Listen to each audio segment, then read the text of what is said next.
नासक बिघ्न के नासक। श्री हर गोविंद शुभ समात प्रकाशक।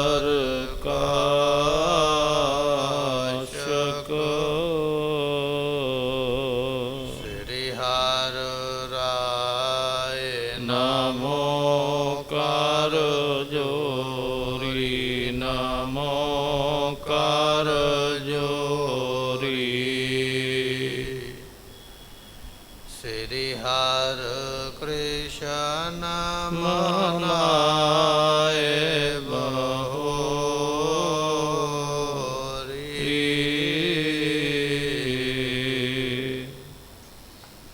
तेग बहादुर परम कृपाला, सतगुर परम कृपाला। श्री गुरु गोविंद सिंह विशाला।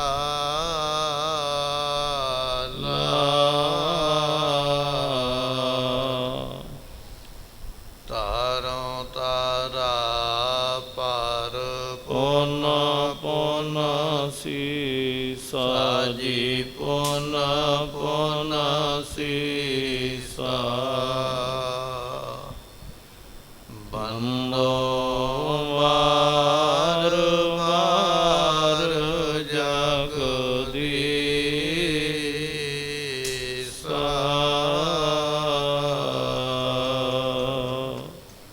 हुक्म मान चौकी थिर द्वारे, पुजे गर्भ के जावद न सारे। जन्म्यो पुत्र तहाँ सब जोवा, मंगल को उत्सव बहु हुआ।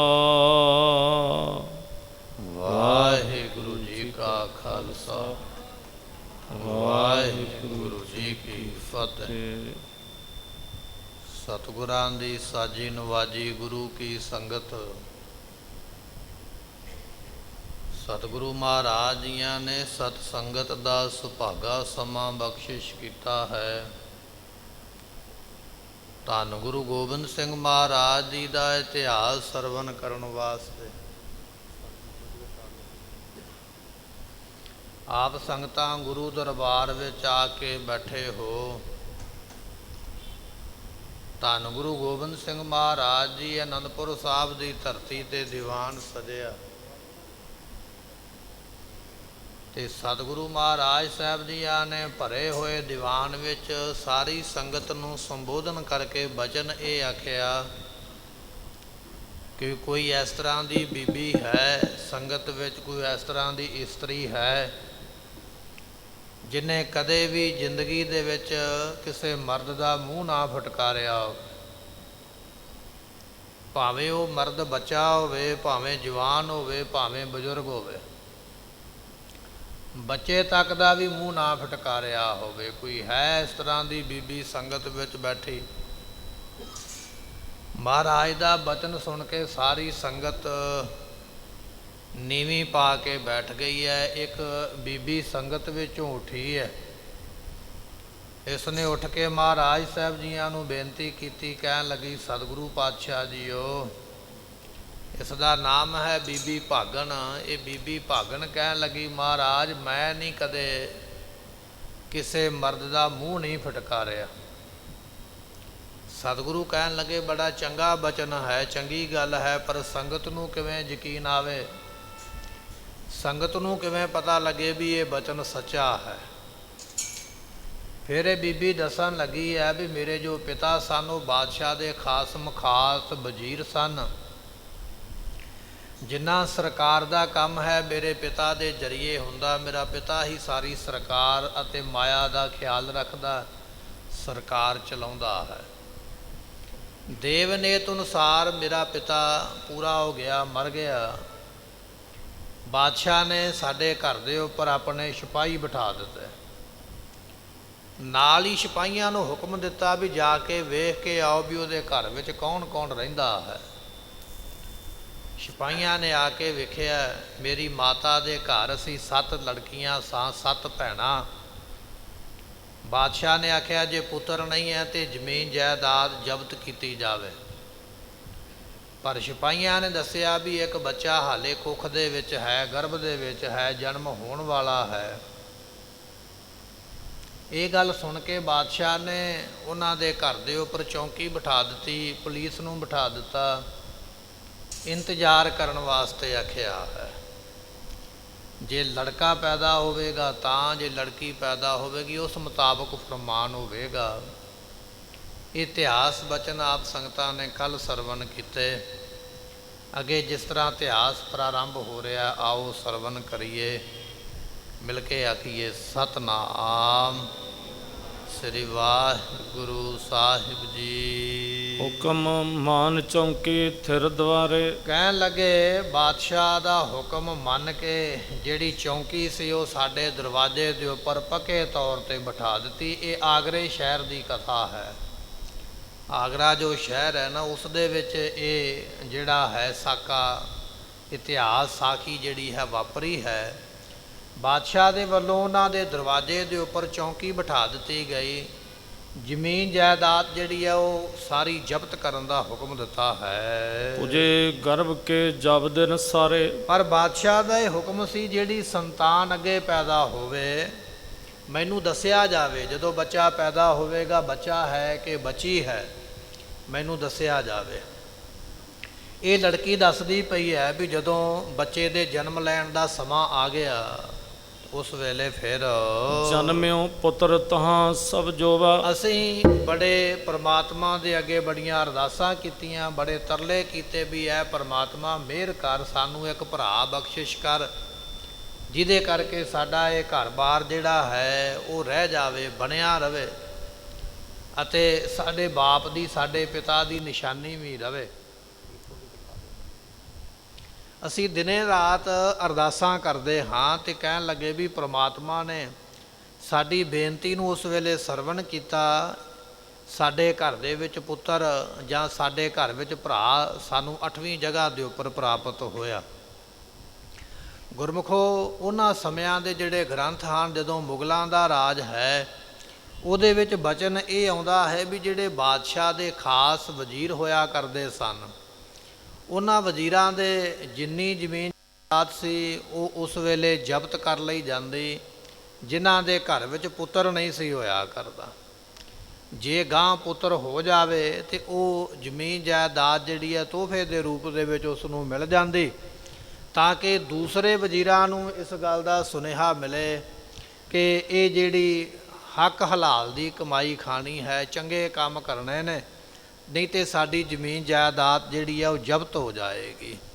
ਸੋ ਇਸ ਤਰ੍ਹਾਂ ਕਹਿਣ ਲੱਗੇ ਵੀ ਉਹ ਜਦੋਂ ਸਾਰਿਆਂ ਨੇ ਅਰਦਾਸ ਬੇਨਤੀ ਕੀਤੀ ਹੈ ਤੇ ਉਸ ਵੇਲੇ ਕਹਿਣ ਲੱਗੇ ਵੀ ਘਰ ਦੇ ਵਿੱਚ ਸਾਡੇ ਪੁੱਤਰ ਸਾਡੀ ਮਾਤਾ ਦੇ ਘਰ ਵਿੱਚ ਜਨਮਿਆ ਹੈ, ਵੀ ਸਾਨੂੰ 7 ਭੈਣਾਂ ਨੂੰ 8ਵੀਂ ਥਾਂ ਤੇ ਉਹ ਭਰਾ ਪ੍ਰਾਪਤ ਹੋਇਆ ਹੈ। ਵਾਹ ਹੋਵਾ। ਅਤੇ ਸਾਰੇ ਪਰਿਵਾਰ ਵਿੱਚ ਬੜਾ ਮੰਗਲ ਹੋ ਰਿਹਾ, ਬੜੀਆਂ ਖੁਸ਼ੀਆਂ ਹੋ ਰਹੀਆਂ, ਸਾਰਾ ਪਰਿਵਾਰ ਬੜਾ ਖੁਸ਼ ਹੈ। ਇੱਕ ਤੇ ਬਾਪ ਦਾ ਨਾਮ ਹੁਣ ਦੁਨੀਆ ਤੇ ਰਹੇਗਾ, ਦੂਜੀ ਗੱਲ ਇਹ ਹੈ ਵੀ ਜਿੰਨੀ ਸਾਡਾ ਧਨ ਹੈ, ਜਾਇਦਾਦ ਹੈ, ਮਹਿਲ ਹੈ, ਘਰ-ਬਾਰ ਹੈ, ਇਹ ਵੀ ਹੁਣ ਸਾਡਾ ਹੀ ਰਹੇਗਾ, ਇਹ 'ਤੇ ਕੋਈ ਕਬਜ਼ਾ ਨਹੀਂ ਕਰ ਸਕੇਗਾ। ਕਹਿਣ ਲੱਗੇ ਵੀ ਉਸ ਵੇਲੇ ਸਾਡੇ ਘਰ ਵਿੱਚ ਬੜੀਆਂ ਖੁਸ਼ੀਆਂ ਹੋਈਆਂ ਹਨ। ਦੁੰਦਬ ਬਜੇ ਨੌ ਤੈਂ ਬਾਜੀ। ਅਸੀਂ ਆਪਣੇ ਘਰ ਦੇ ਵਿੱਚ ਬੜੇ ਫਿਰ ਢੋਲ ਵਜਾਏ, ਬੜੇ ਤਰ੍ਹਾਂ ਦੇ ਮੰਗਤੇ ਮੰਗਣ ਵਾਲੇ ਆਏ, ਢੋਲ ਵਜਾਏ ਗਏ, ਨਫੀਰੀਆਂ, ਸ਼ਹਿਨਾਈਆਂ, ਜਿਹੜੇ ਖੁਸ਼ੀ ਦੇ ਮੌਕੇ ਸਾਜ਼ ਵਜਾਏ ਜਾਂਦੇ ਨਾ, ਉਹ ਸਾਜ਼ ਵਜਾ ਕੇ ਅਸੀਂ ਫਿਰ ਬੜੀ ਖੁਸ਼ੀ ਮਨਾਈ ਹੈ ਵੀ ਪ੍ਰਮਾਤਮਾ ਨੇ ਸਾਡੇ ਘਰ ਵਿੱਚ ਇੱਕ ਮਰਦ ਪੈਦਾ ਕੀਤਾ ਹੈ। ਸਭ ਪਰਿਵਾਰ ਭਇਓ ਬਹੁ ਰਾਜੀ। ਸਾਰਾ ਪਰਿਵਾਰ ਬੜਾ ਖੁਸ਼ ਹੋਇਆ ਵੀ ਜੇ ਹੁਣ ਲੜਕੀ ਪੈਦਾ ਹੋ ਜਾਂਦੀ ਤੇ ਇਹ ਜ਼ਮੀਨ ਜਾਇਦਾਦ ਸਾਰੀ ਬਾਦਸ਼ਾਹ ਨੇ ਆਪਣੇ ਕਬਜ਼ੇ ਵਿੱਚ ਲੈ ਲੈਣੀ ਸੀ, ਪਰ ਹੁਣ ਇਹ ਲੜਕਾ ਪੈਦਾ ਹੋਇਆ ਹੈ, ਹੁਣ ਅਸੀਂ ਜ਼ਮੀਨ ਜਾਇਦਾਦ ਦੇ ਮਾਲਕ ਹਾਂ। ਇਸ ਕਰਕੇ ਸਾਰੇ ਪਰਿਵਾਰ ਵਿੱਚ ਬੜੀ ਖੁਸ਼ੀ ਹੋਈ ਹੈ। ਬਾਦਸ਼ਾਹ ਜਬ ਸੁਨਿਓ ਕੀਨ। ਬਾਦਸ਼ਾਹ ਨੇ ਵੀ ਉਸ ਵੇਲੇ ਸੁਣਿਆ, ਬਾਦਸ਼ਾਹ ਨੂੰ ਸੁਨੇਹਾ ਭੇਜਿਆ ਗਿਆ ਵੀ ਬਾਦਸ਼ਾਹ ਸਲਾਮਤ, ਜੋ ਤੁਹਾਡਾ ਵਜ਼ੀਰ ਉਹਦੇ ਘਰ ਦੇ ਵਿੱਚ ਪੁੱਤਰ ਜਨਮਿਆ ਹੈ, ਇਹ ਬਾਦਸ਼ਾਹ ਨੂੰ ਖਬਰ ਲਾਈ ਗਈ ਹੈ। ਕਰੋ ਖਲਾਸੀ ਆਇਸ ਦੀਨ। ਬਾਦਸ਼ਾਹ ਨੇ ਜਦੋਂ ਸੁਣਿਆ ਵੀ ਇਹਨਾਂ ਦੇ ਘਰ ਵਿੱਚ ਪੁੱਤਰ ਪੈਦਾ ਹੋ ਗਿਆ, ਮੇਰੇ ਵਜ਼ੀਰ ਦੇ ਅੱਗੇ ਜ਼ਮੀਨ ਜਾਇਦਾਦ ਨੂੰ ਸਾਂਭਣ ਵਾਲਾ ਪੈਦਾ ਹੋਇਆ। ਬਾਦਸ਼ਾਹ ਨੇ ਹੁਕਮ ਦਿੱਤਾ ਵੀ ਚੌਂਕੀ ਜਿਹੜੀ ਹੈ ਘਰ ਤੋਂ ਉਠਾ ਦਿੱਤੀ ਜਾਵੇ, ਜਿੰਨੀ ਇਹਨਾਂ ਦੀ ਜ਼ਮੀਨ ਜਾਇਦਾਦ ਹੈ ਉਹ ਸਾਰੀ ਇਹਨਾਂ ਦੇ ਨਾਂ ਕਰ ਦਿੱਤੀ ਜਾਵੇ। ਇਸ ਤਰ੍ਹਾਂ ਸਾਡੇ ਘਰ ਵਿੱਚ ਬਾਲਕ ਪੈਦਾ ਹੋਣ ਦੇ ਨਾਲ ਉਸ ਜ਼ਮੀਨ ਜਾਇਦਾਦ ਦੇ ਮਾਲਕ ਅਸੀਂ ਬਣੇ। ਗੁਰਮੁਖੋ ਬਚਨ ਇਹ ਹੈ ਕਿ ਜਿਸ ਤਰ੍ਹਾਂ ਅੱਜ ਸਰਕਾਰ ਦਾ ਫਰਮਾਨ ਹੈ ਕਿ ਜ਼ਮੀਨ ਜਾਇਦਾਦ ਕਿਸੇ ਦੇ ਨਾਮ ਵੀ ਲੱਗ ਸਕਦੀ ਹੈ, ਭਾਵੇਂ ਕੋਈ ਛੋਟਾ ਹੈ, ਵੱਡਾ ਹੈ, ਲੜਕੀ ਹੈ ਜਾਂ ਲੜਕਾ ਹੈ, ਇਹ ਅੱਜ ਦਾ ਕਾਨੂੰਨ ਹੈ। ਪਰ ਅੱਜ ਵੀ ਇੰਗਲੈਂਡ ਵਰਗੇ ਦੇਸ਼ਾਂ ਦੇ ਵਿੱਚ ਇਹ ਕਾਨੂੰਨ ਹੈ ਵੀ ਜਿਹੜੀ ਜ਼ਮੀਨ ਦਾ ਮਾਲਕ ਉਹ ਵੱਡਾ ਪੁੱਤਰ ਹੀ ਹੈ। ਅੱਜ ਵੀ ਉੱਥੇ ਵੱਡੇ ਪੁੱਤਰ ਦੇ ਨਾਮ ਹੀ ਜ਼ਮੀਨ ਜਾਇਦਾਦ ਜਿਹੜੀ ਹੈ ਉਹ ਪਿਤਾ ਦੀ ਲੱਗਦੀ ਹੈ। ਕਈ ਦੇਸ਼ਾਂ ਦੇ ਵੱਖਰੇ ਵੱਖਰੇ ਕਾਨੂੰਨ ਨੇ। ਪਰ ਜਦੋਂ ਮੁਗਲਾਂ ਦਾ ਰਾਜ ਸੀ ਨਾ ਹਿੰਦੁਸਤਾਨ ਦੀ ਧਰਤੀ, ਤੇ ਉਸ ਵੇਲੇ ਦਾ ਕਾਨੂੰਨ ਇਹ ਸੀ ਵੀ ਜੇ ਕੋਈ ਵਜ਼ੀਰ ਹੈ, ਬਾਦਸ਼ਾਹ ਦਾ ਕੋਈ ਸਰਕਾਰੀ ਮੁਲਾਜ਼ਮ ਹੈ, ਜੇ ਉਹਦੇ ਘਰ ਵਿੱਚ ਅੱਗੇ ਸੰਤਾਨ ਨਹੀਂ ਹੈ ਤੇ ਉਹਦੀ ਜਾਇਦਾਦ ਸਰਕਾਰੀ ਸਮਝੀ ਜਾਂਦੀ, ਤੇ ਜੇ ਸੰਤਾਨ ਬੱਚਾ ਪੁੱਤਰ ਹੈ ਤੇ ਫਿਰ ਉਹਦੇ ਨਾਮ ਕੀਤੀ ਜਾਂਦੀ। ਉਸ ਵੇਲੇ ਦਾ ਮੁਗਲਾਂ ਦੇ ਵੇਲੇ ਦਾ ਇੱਕ ਕਾਨੂੰਨ ਬਣਾਇਆ ਗਿਆ ਉਹਨਾਂ ਦੀ ਸਰਕਾਰ ਵੱਲੋਂ। ਜਿੰਨਾ ਚਿਰ ਮੁਗਲਾਂ ਦਾ ਸ਼ਾਸਨ ਰਿਹਾ ਉਹਨਾਂ ਚਿਰ ਇਹ ਕਾਨੂੰਨ ਇਸੇ ਤਰ੍ਹਾਂ ਹੀ ਬਣਿਆ ਰਿਹਾ, ਇਸੇ ਤਰ੍ਹਾਂ ਹੀ ਉਹ ਕਾਨੂੰਨ ਚੱਲਦਾ ਰਿਹਾ। ਸੋ ਇਹ ਬਚਨ ਤਾਂ ਆਪ ਸੰਗਤ ਨੂੰ ਸਰਵਣ ਕਰਵਾਇਆ ਜਾਂਦਾ ਵੀ ਅੱਜ ਕਈ ਵਾਰੀ ਕੁਝ ਲੋਕ ਇਹ ਕਹਿ ਦਿੰਦੇ ਵੀ ਤੁਸੀਂ ਧੀ ਤੇ ਪੁੱਤਰ ਵਿੱਚ ਫਰਕ ਕਰਦੇ ਹੋ, ਵੀ ਪੁੱਤਰ ਦੀ ਗੱਲ ਹੀ ਕਿਉਂ ਕਰਦੇ, ਧੀ ਦੀ ਗੱਲ ਕਿਉਂ ਨਹੀਂ ਕਰਦੇ। ਪਰ ਇਹ ਤੇ ਗੁਰਮੁਖੋ ਅੱਜ ਦੀ ਸੋਚ ਹੈ। ਅੱਜ ਜਿਵੇਂ ਜਿਵੇਂ ਸੋਚ ਬਦਲੀ ਹੈ, ਦੁਨੀਆ ਪੜ੍ਹ ਲਿਖ ਗਈ ਹੈ, ਕੁਝ ਸਰਕਾਰਾਂ ਨੇ ਕਾਨੂੰਨ ਇਸ ਤਰ੍ਹਾਂ ਦੇ ਬਣਾ ਦਿੱਤੇ। ਪਰ ਜਿਸ ਸਮੇਂ ਦੀ ਆਪਾਂ ਗੱਲ ਕਰਦੇ ਹਾਂ ਉਦੋਂ ਇਸੇ ਤਰ੍ਹਾਂ ਹੀ ਚੱਲਦਾ ਸੀ। ਮਰਦ ਨੂੰ ਪ੍ਰਧਾਨਗੀ ਹੈ, ਔਰਤ ਦੇ ਨਾਂ 'ਤੇ ਕੋਈ ਪ੍ਰਾਪਰਟੀ, ਕੋਈ ਜਾਇਦਾਦ ਵਗੈਰਾ ਮੁਗਲਾਂ ਦੇ ਰਾਜ ਵਿੱਚ ਨਹੀਂ ਸੀ ਹੋਇਆ ਕਰਦੀ। ਇਹ ਪ੍ਰਸੰਗ ਇਤਿਹਾਸ ਵੀ ਉਸ ਵੇਲੇ ਦਾ ਹੈ, ਅੱਜ ਦਾ ਨਹੀਂ ਹੈ। ਸੋ ਇਹ ਲੜਕੀ ਦੱਸਦੀ ਪਈ ਹੈ ਵੀ ਜਦੋਂ ਸਾਡੇ ਘਰ ਵਿੱਚ ਸਾਨੂੰ ਭਰਾ ਮਿਲਿਆ ਤੇ ਬੜੀਆਂ ਖੁਸ਼ੀਆਂ ਉਸ ਵੇਲੇ ਹੋਈਆਂ, ਬੜੇ ਨਗਾਰੇ ਵਜਾਏ ਗਏ, ਬੜੀਆਂ ਸ਼ਹਿਨਾਈਆਂ ਵਜਾਈਆਂ ਗਈਆਂ, ਬਾਦਸ਼ਾਹ ਨੂੰ ਸੁਨੇਹਾ ਲਾਇਆ ਗਿਆ। ਬਾਦਸ਼ਾਹ ਨੇ ਸਾਡੇ ਘਰ ਵਿੱਚੋਂ ਚੌਂਕੀ ਉਠਾ ਦਿੱਤੀ ਅਤੇ ਸਾਰੀ ਜ਼ਮੀਨ ਜਾਇਦਾਦ ਦੇ ਮਾਲਕ ਸਾਨੂੰ ਬਣਾ ਦਿੱਤਾ ਹੈ। ਬਖਸ਼ਿਓ ਪ੍ਰਥਮ ਸਮਾਨ ਰੋਜ਼ੀਨਾ। ਬਾਦਸ਼ਾਹ ਨੇ ਪਹਿਲਾਂ ਦੇ ਵਾਂਗ ਸਾਨੂੰ ਮਹੀਨਾ ਜਿਹੜੀ ਤਨਖਾਹ ਸਾਡੇ ਪਿਤਾ ਨੂੰ ਮਿਲਦੀ ਸੀ ਨਾ ਬਾਦਸ਼ਾਹ ਦੇ ਵੱਲੋਂ, ਬਾਦਸ਼ਾਹ ਨੇ ਉਹ ਤਨਖਾਹ ਵੀ ਲਾਗੂ ਕਰਾ ਦਿੱਤੀ ਵੀ ਜਿੰਨਾ ਚਿਰ ਇਹ ਬੱਚਾ ਹੈ ਇਹਨੂੰ ਆਪਣੇ ਪਿਤਾ ਦੀ ਥਾਂ 'ਤੇ ਨੌਕਰੀ ਵੀ ਮਿਲੇਗੀ ਔਰ ਇਹਨੂੰ ਪੂਰੀ ਤਨਖਾਹ ਵੀ ਮਿਲੇਗੀ। ਇਸ ਤਰ੍ਹਾਂ ਬਾਦਸ਼ਾਹ ਨੇ ਆਪਣੇ ਵੱਲੋਂ ਉਹ ਜਿਹੜੀ ਸਰਕਾਰੀ ਵਸਤੂ ਹੈ, ਤਨਖਾਹ ਕਹਿ ਲਈਏ, ਉਹ ਸਾਰੀ ਸਾਨੂੰ ਦਿੱਤੀ ਹੈ। ਘਰ ਖਲਾਸ ਤਤਸ਼ਨ ਕਰ ਦੀਨਾ। ਸਾਡਾ ਘਰ ਵੀ ਛੱਡ ਦਿੱਤਾ ਗਿਆ। ਘਰ ਵੀ ਆਖਿਆ ਵੀ ਇਹਨਾਂ ਦੇ ਨਾਂ ਕਰ ਦਿਓ ਭਾਈ, ਇਹਨਾਂ ਦੇ ਘਰ ਵਿੱਚ ਉਹ ਕਿਸੇ ਤਰ੍ਹਾਂ ਦਾ ਹੁਣ ਕਿਸੇ ਦਾ ਕੋਈ ਅਧਿਕਾਰ ਨਹੀਂ ਹੈ, ਆਪਣੇ ਘਰ ਦੇ ਆਪ ਮਾਲਕ ਨੇ। ਤੇ ਉਹ ਘਰ ਵੀ ਸਾਨੂੰ ਮਿਲ ਗਿਆ, ਨੌਕਰੀ ਵੀ ਸਾਨੂੰ ਮਿਲ ਗਈ, ਮਹੀਨੇ ਬਾਅਦ ਜਿਹੜੀ ਤਨਖਾਹ ਮਿਲਦੀ ਹੈ ਉਹ ਵੀ ਬਾਦਸ਼ਾਹ ਦੇ ਵੱਲੋਂ ਜਾਰੀ ਹੋਈ ਹੈ। ਚੌਕੀਦਾਰ ਸਿਪਾਹੀ ਗਏ। ਜਿਹੜੇ ਸਾਡੇ ਘਰ ਵਿੱਚ ਚੌਕੀਦਾਰ, ਬਾਦਸ਼ਾਹ ਨੇ ਚੌਕੀ ਬਿਠਾ ਦਿੱਤੀ, ਸਿਪਾਹੀ ਬਿਠਾ ਦਿੱਤੇ ਸਨ, ਉਹਨਾਂ ਨੂੰ ਵੀ ਬਾਦਸ਼ਾਹ ਨੇ ਹੁਕਮ ਕੀਤਾ ਵੀ ਆ ਜਾਓ ਭਾਈ ਵਾਪਸ। ਇਹਨਾਂ ਦੇ ਘਰ ਹੁਣ ਕਿਸੇ ਸਿਪਾਹੀ ਨੇ ਨਹੀਂ ਰਹਿਣਾ ਹੈ, ਇਹ ਘਰ ਹੁਣ ਇਹਨਾਂ ਦਾ ਹੀ ਹੋ ਗਿਆ ਹੈ। ਚੌਕੀ ਪੁਲਿਸ ਦੀ ਜਿਹੜੀ ਬੈਠੀ ਹੋਈ ਹੈ ਉਹ ਉਠਾ ਦਿੱਤੀ ਹੈ। ਜਨ ਸਨਮਾਨ ਕਰਤ ਸਭ ਭਏ। ਕਹਿਣ ਲੱਗੇ ਵੀ ਇਸ ਤਰ੍ਹਾਂ ਉਹ ਜਿਹੜੇ ਸਾਡੇ ਲੋਕ ਸਨ, ਸਾਰੇ ਲੋਕ ਕਹਿਣ ਲੱਗੇ ਵੀ ਉਹਨਾਂ ਵਿੱਚ ਅਸੀਂ ਸਨਮਾਨਯੋਗ ਹੋ ਗਏ। ਕਿੱਥੇ ਲੋਕ ਸਾਨੂੰ ਨਫ਼ਰਤ ਦੀ ਨਿਗਾਹ ਨਾਲ ਵੇਖਦੇ, ਬੁਰਾ ਭਲਾ ਵੀ ਕਹਿੰਦੇ, ਪਰ ਜਦੋਂ ਸਾਡੇ ਘਰ ਵਿੱਚ ਪੁੱਤਰ ਪੈਦਾ ਹੋ ਗਿਆ ਸਾਰੇ ਲੋਕ ਸਾਨੂੰ ਸਤਿਕਾਰ ਦੇਣ ਲੱਗ ਪਿਆ, ਕਿਉਂਕਿ ਨੌਕਰੀ ਦੁਬਾਰਾ ਮਿਲ ਗਈ ਤੇ ਤਨਖਾਹ ਵੀ ਆਉਣ ਲੱਗ ਪਈ। ਬਾਦਸ਼ਾਹ ਦੇ ਜਿਹੜਾ ਹੈ ਉਹ ਚੰਗੀ ਪਦਵੀ ਦੇ ਉੱਪਰ ਸਾਡੇ ਉਸ ਬੱਚੇ ਨੂੰ ਨੌਕਰੀ ਦੇਣ ਦਾ ਬਾਦਸ਼ਾਹ ਵੱਲੋਂ ਵਾਅਦਾ ਹੋਇਆ। ਅਸੀਂ ਦੁਨੀਆ ਦੇ ਵਿੱਚ ਆਂਢੀਆਂ ਗੁਆਂਢੀਆਂ ਰਿਸ਼ਤੇਦਾਰਾਂ ਵਿੱਚ ਫਿਰ ਸਨਮਾਨਯੋਗ ਹੋ ਗਏ ਹਾਂ। ਸਪਤ ਭਗਨ ਮੈਂ ਕਹਿ ਤਿਸ ਕਾਲਾ। ਕਹਿਣ ਲੱਗੇ ਵੀ ਅਸੀਂ 7 ਭੈਣਾਂ ਸੀ ਤੇ 7 ਭੈਣਾਂ ਦੇ ਉਸ ਵੇਲੇ ਪਰਿਵਾਰ ਦੇ ਵਿੱਚ ਰਹਿੰਦਿਆਂ ਹੋਇਆਂ ਧਨ ਮਰਦ ਕੇ ਸ਼ਮਸ਼ ਬਿਸਾਲਾ। ਕਹਿਣ ਲੱਗੀ ਵੀ ਸਤਿਗੁਰੂ ਪਾਤਸ਼ਾਹ ਜੀ 7 ਭੈਣਾਂ ਦੇ ਹੁੰਦਿਆਂ ਹੋਇਆਂ 8ਵਾਂ ਸਾਨੂੰ ਭਰਾ ਪ੍ਰਾਪਤ ਹੋਇਆ, ਅਤੇ ਧਨ ਉਹ ਮਰਦ ਹੈ ਤੇ ਧਨ ਉਸ ਮਰਦ ਦਾ ਦਾੜਾ ਹੈ ਜਿਹਦੇ ਕਰਕੇ ਅਸੀਂ ਜ਼ਮੀਨ ਜਾਇਦਾਦ ਦੇ ਮਾਲਕ ਬਣੇ, ਸਰਕਾਰੀ ਰੁਤਬੇ ਦੇ ਮਾਲਕ ਬਣੇ, ਤਨਖਾਹ ਦੇ ਹੱਕਦਾਰ ਬਣੇ ਔਰ ਦੁਨੀਆ ਵਿੱਚ ਸਨਮਾਨ ਦੇ ਹੱਕਦਾਰ ਬਣੇ। ਭਾਵੇਂ ਭੈਣਾਂ ਤੇ ਅਸੀਂ ਪਹਿਲਾਂ ਵੀ ਸੀ ਦੁਨੀਆ ਦੇ ਵਿੱਚ, ਪਰ ਸਾਡੇ ਕਰਕੇ ਨਾ ਸਾਨੂੰ ਨੌਕਰੀ ਮਿਲਣੀ ਸੀ, ਨਾ ਜਾਇਦਾਦ ਮਿਲਣੀ, ਨਾ ਦੁਨੀਆ ਵੱਲੋਂ ਸਾਨੂੰ ਕੋਈ ਸਤਿਕਾਰ ਦਿੱਤਾ ਜਾਣਾ। ਲੋਕਾਂ ਨੇ ਮਾੜੀ ਅੱਖ ਨਾਲ ਹੀ ਵੇਖਣਾ ਸੀ ਅਤੇ ਮਾੜਾ ਹੀ ਕਹਿਣਾ ਸੀ। ਸਾਡੇ ਘਰ ਦੇ ਵਿੱਚ ਇੱਕ ਮਰਦ ਪੈਦਾ ਹੋਣ ਦੇ ਨਾਲ ਅਸੀਂ ਦੁਨੀਆ ਵਿੱਚ ਸਨਮਾਨਯੋਗ ਹੋ ਗਏ। ਧੰਨ ਮਹਾਰਾਜ ਮਰਦ ਹੈ ਅਤੇ ਧੰਨ ਮਰਦ ਦਾ ਦਾੜਾ ਹੈ, ਜਿਹਦੇ ਕਰਕੇ ਅਸੀਂ ਇੰਨੇ ਸਨਮਾਨ ਨੂੰ ਪ੍ਰਾਪਤ ਹੋਏ ਹਾਂ। ਸਭ ਪਰਿਵਾਰ ਛੁੱਟਿਓ ਜਿਸ ਪਾਸੇ। ਜਿਸ ਇੱਕ ਬੱਚੇ ਦੇ ਪੈਦਾ ਹੋਣ ਕਰਕੇ ਸਾਰਾ ਪਰਿਵਾਰ ਹੀ ਛੁੱਟ ਗਿਆ। ਕਿਤੇ ਅਸੀਂ 8 ਮੈਂਬਰ ਪਹਿਲਾਂ ਹੀ ਘਰ ਦੇ ਵਿੱਚ ਸੀ, 7 ਭੈਣਾਂ ਤੇ 8ਵੀਂ ਮਾਂ ਹੈ। ਅਸੀਂ 8 ਮੈਂਬਰ ਸੀ, ਪਰ ਅਸੀਂ ਆਪਣਾ ਘਰ ਨਹੀਂ ਸੀ ਛੁਡਾ ਸਕਦੇ। 8 ਜਾਣੇ, ਨਾ ਅਸੀਂ ਜ਼ਮੀਨ ਜਾਇਦਾਦ ਦੇ ਮਾਲਕ ਬਣ ਸਕਦੇ, ਨਾ ਅਸੀਂ ਦੁਨੀਆ ਵਿੱਚ ਸਤਿਕਾਰ ਪਾਉਣਾ ਸੀ। ਇੱਕ 8ਵੇਂ ਰੂਪ ਦੇ ਵਿੱਚ ਬੱਚਾ ਪੈਦਾ, ਲੜਕਾ ਪੈਦਾ ਹੋਇਆ, ਉਹਦੇ ਕਰਕੇ ਸਾਡਾ ਸਨਮਾਨ ਵੀ ਬਣਿਆ, ਸਾਨੂੰ ਸਭ ਕੁਝ ਮਿਲ ਗਿਆ। ਇਹ ਸਾਡਾ ਸਾਰਾ ਸਨਮਾਨ ਜਿਹੜਾ ਹੈ ਉਸ 8ਵੇਂ ਮਰਦ ਬੱਚੇ ਕਰਕੇ ਮਿਲਿਆ ਹੈ। ਇਸ ਤੇ ਅਪਰ ਨਹੀਂ ਕੋ ਆਛੇ। ਮਹਾਰਾਜ ਇਹਦੇ ਤੋਂ ਚੰਗਾ ਕੰਮ ਫਿਰ ਹੋਰ ਕਿਹੜਾ ਹੋ ਸਕਦਾ ਜਿਹਦੇ ਕਰਕੇ ਇੰਨਾ ਸਨਮਾਨ ਮਿਲਿਆ ਹੈ। ਜਿਸ ਦਾੜੀ ਤੇ ਜਪ ਤਪ ਜੋਗ। ਕਹਿਣ ਲੱਗੇ ਇਹ ਜਿਹੜਾ ਦਾੜਾ ਹੈ ਨਾ, ਕਹਿਣ ਲੱਗੇ ਵੀ ਇਹ ਤੇ ਜਪ ਤਪ ਜੋਗ ਇਤਿਆਦਿਕ ਜੋ ਵੀ ਹੈ, ਮੰਨ ਲਓ ਉਹਦੇ ਸਾਰੇ ਦਾ ਫਲ ਇਹ ਦਾੜਾ ਪ੍ਰਾਪਤ ਹੋਇਆ ਹੈ। ਫਲ ਹੈ ਸਕਲ ਦੇ ਸੁਖ ਗਨ ਭੋਗ। ਤੇ ਕਹਿਣ ਲੱਗੇ ਵੀ ਇਹ ਸਾਰੇ ਜਪ ਤਪ ਫਲਦੇ ਨੇ। ਜਿਹਨੇ ਦਾੜੀ ਰੱਖੀ ਹੈ ਨਾ, ਦਾੜੀ ਤੋਂ ਭਾਵ ਗੁਰਮੁਖੋ ਕੇਸ, ਜਿਹਨੇ ਕੇਸ ਰੱਖੇ ਨੇ ਉਹਦਾ ਜਪ ਕੀਤਾ ਵੀ ਫਲਦਾ ਹੈ, ਉਹਦਾ ਤਪ ਕੀਤਾ ਵੀ ਫਲਦਾ ਹੈ, ਉਹਦੇ ਇਸੇ ਤਰ੍ਹਾਂ ਜੋਗ ਕਮਾਇਆ ਵੀ ਉਹਦਾ ਫਲੀਭੂਤ ਹੁੰਦਾ ਹੈ। ਪਹਿਲੇ ਸਮੇਂ ਵਿੱਚ ਜਿੰਨੇ ਰਿਸ਼ੀ ਮੁਨੀ ਸਨ, ਜਾਂ ਜਿੰਨੇ ਸਾਧੂ ਸੰਤ ਸਨ, ਜਾਂ ਜਿੰਨੇ ਅਵਤਾਰ ਸਨ, ਉਹਨਾਂ ਦਾ ਇਤਿਹਾਸ ਪੜ੍ਹ ਲਵੋ, ਗ੍ਰੰਥ ਪੜ੍ਹ ਲਵੋ ਤੇ ਬਚਨ ਇਹ ਆਵੇਗਾ ਉਹ ਸਾਰੇ ਦੇ ਸਾਰੇ ਕੇਸਾਧਾਰੀ ਸਨ। ਅੱਜ ਵੀ ਮੰਨ ਲਓ ਰਮਾਇਣ ਵਰਗਾ ਕੋਈ ਨਾਟਕ ਵਿਖਾਇਆ ਜਾਂਦਾ ਤੇ ਰਿਸ਼ੀ ਲੋਕ ਵਿਖਾਏ ਜਾਂਦੇ, ਉਹਨਾਂ ਨੇ ਸਿਰ 'ਤੇ ਜੂੜੇ ਕੀਤੇ ਹੋਏ ਅਤੇ ਦਾੜੇ ਰੱਖੇ ਹੋਏ। ਇਹ ਮਰਿਆਦਾ ਪਰੰਪਰਾ ਸੀ ਕਿ ਇਹ ਕੇਸ ਰੱਖਣੇ ਜ਼ਰੂਰੀ ਨੇ। ਹੌਲੀ ਹੌਲੀ ਸਮੇਂ ਦੀ ਐਸੀ ਮਾਰ ਪਈ ਹੈ, ਇਹਨਾਂ ਕੇਸਾਂ ਤੋਂ ਦੁਨੀਆ ਮੁਕਰ ਹੋ ਗਈ, ਕਤਲ ਕਰਾਉਣ ਲੱਗ ਪਈ ਅਤੇ ਕਈ ਤਰ੍ਹਾਂ ਦੇ ਅੱਗੇ ਰਿਵਾਜ ਚੱਲ ਪਏ। ਜਾਂ ਕੁਝ ਲੋਕਾਂ ਨੇ ਇਹ ਗੱਲ ਕਹਿ ਦਿੱਤੀ ਹੈ, ਸਾਨੂੰ ਤੇ ਆਜ਼ਾਦੀ ਚਾਹੀਦੀ ਹੈ, ਅਸੀਂ ਤੇ ਆਜ਼ਾਦ ਹਾਂ, ਅੱਜ ਦੀ ਪੀੜ੍ਹੀ ਆ, ਨੌਜਵਾਨ ਆ, ਪੜ੍ਹੇ ਲਿਖੇ ਆ।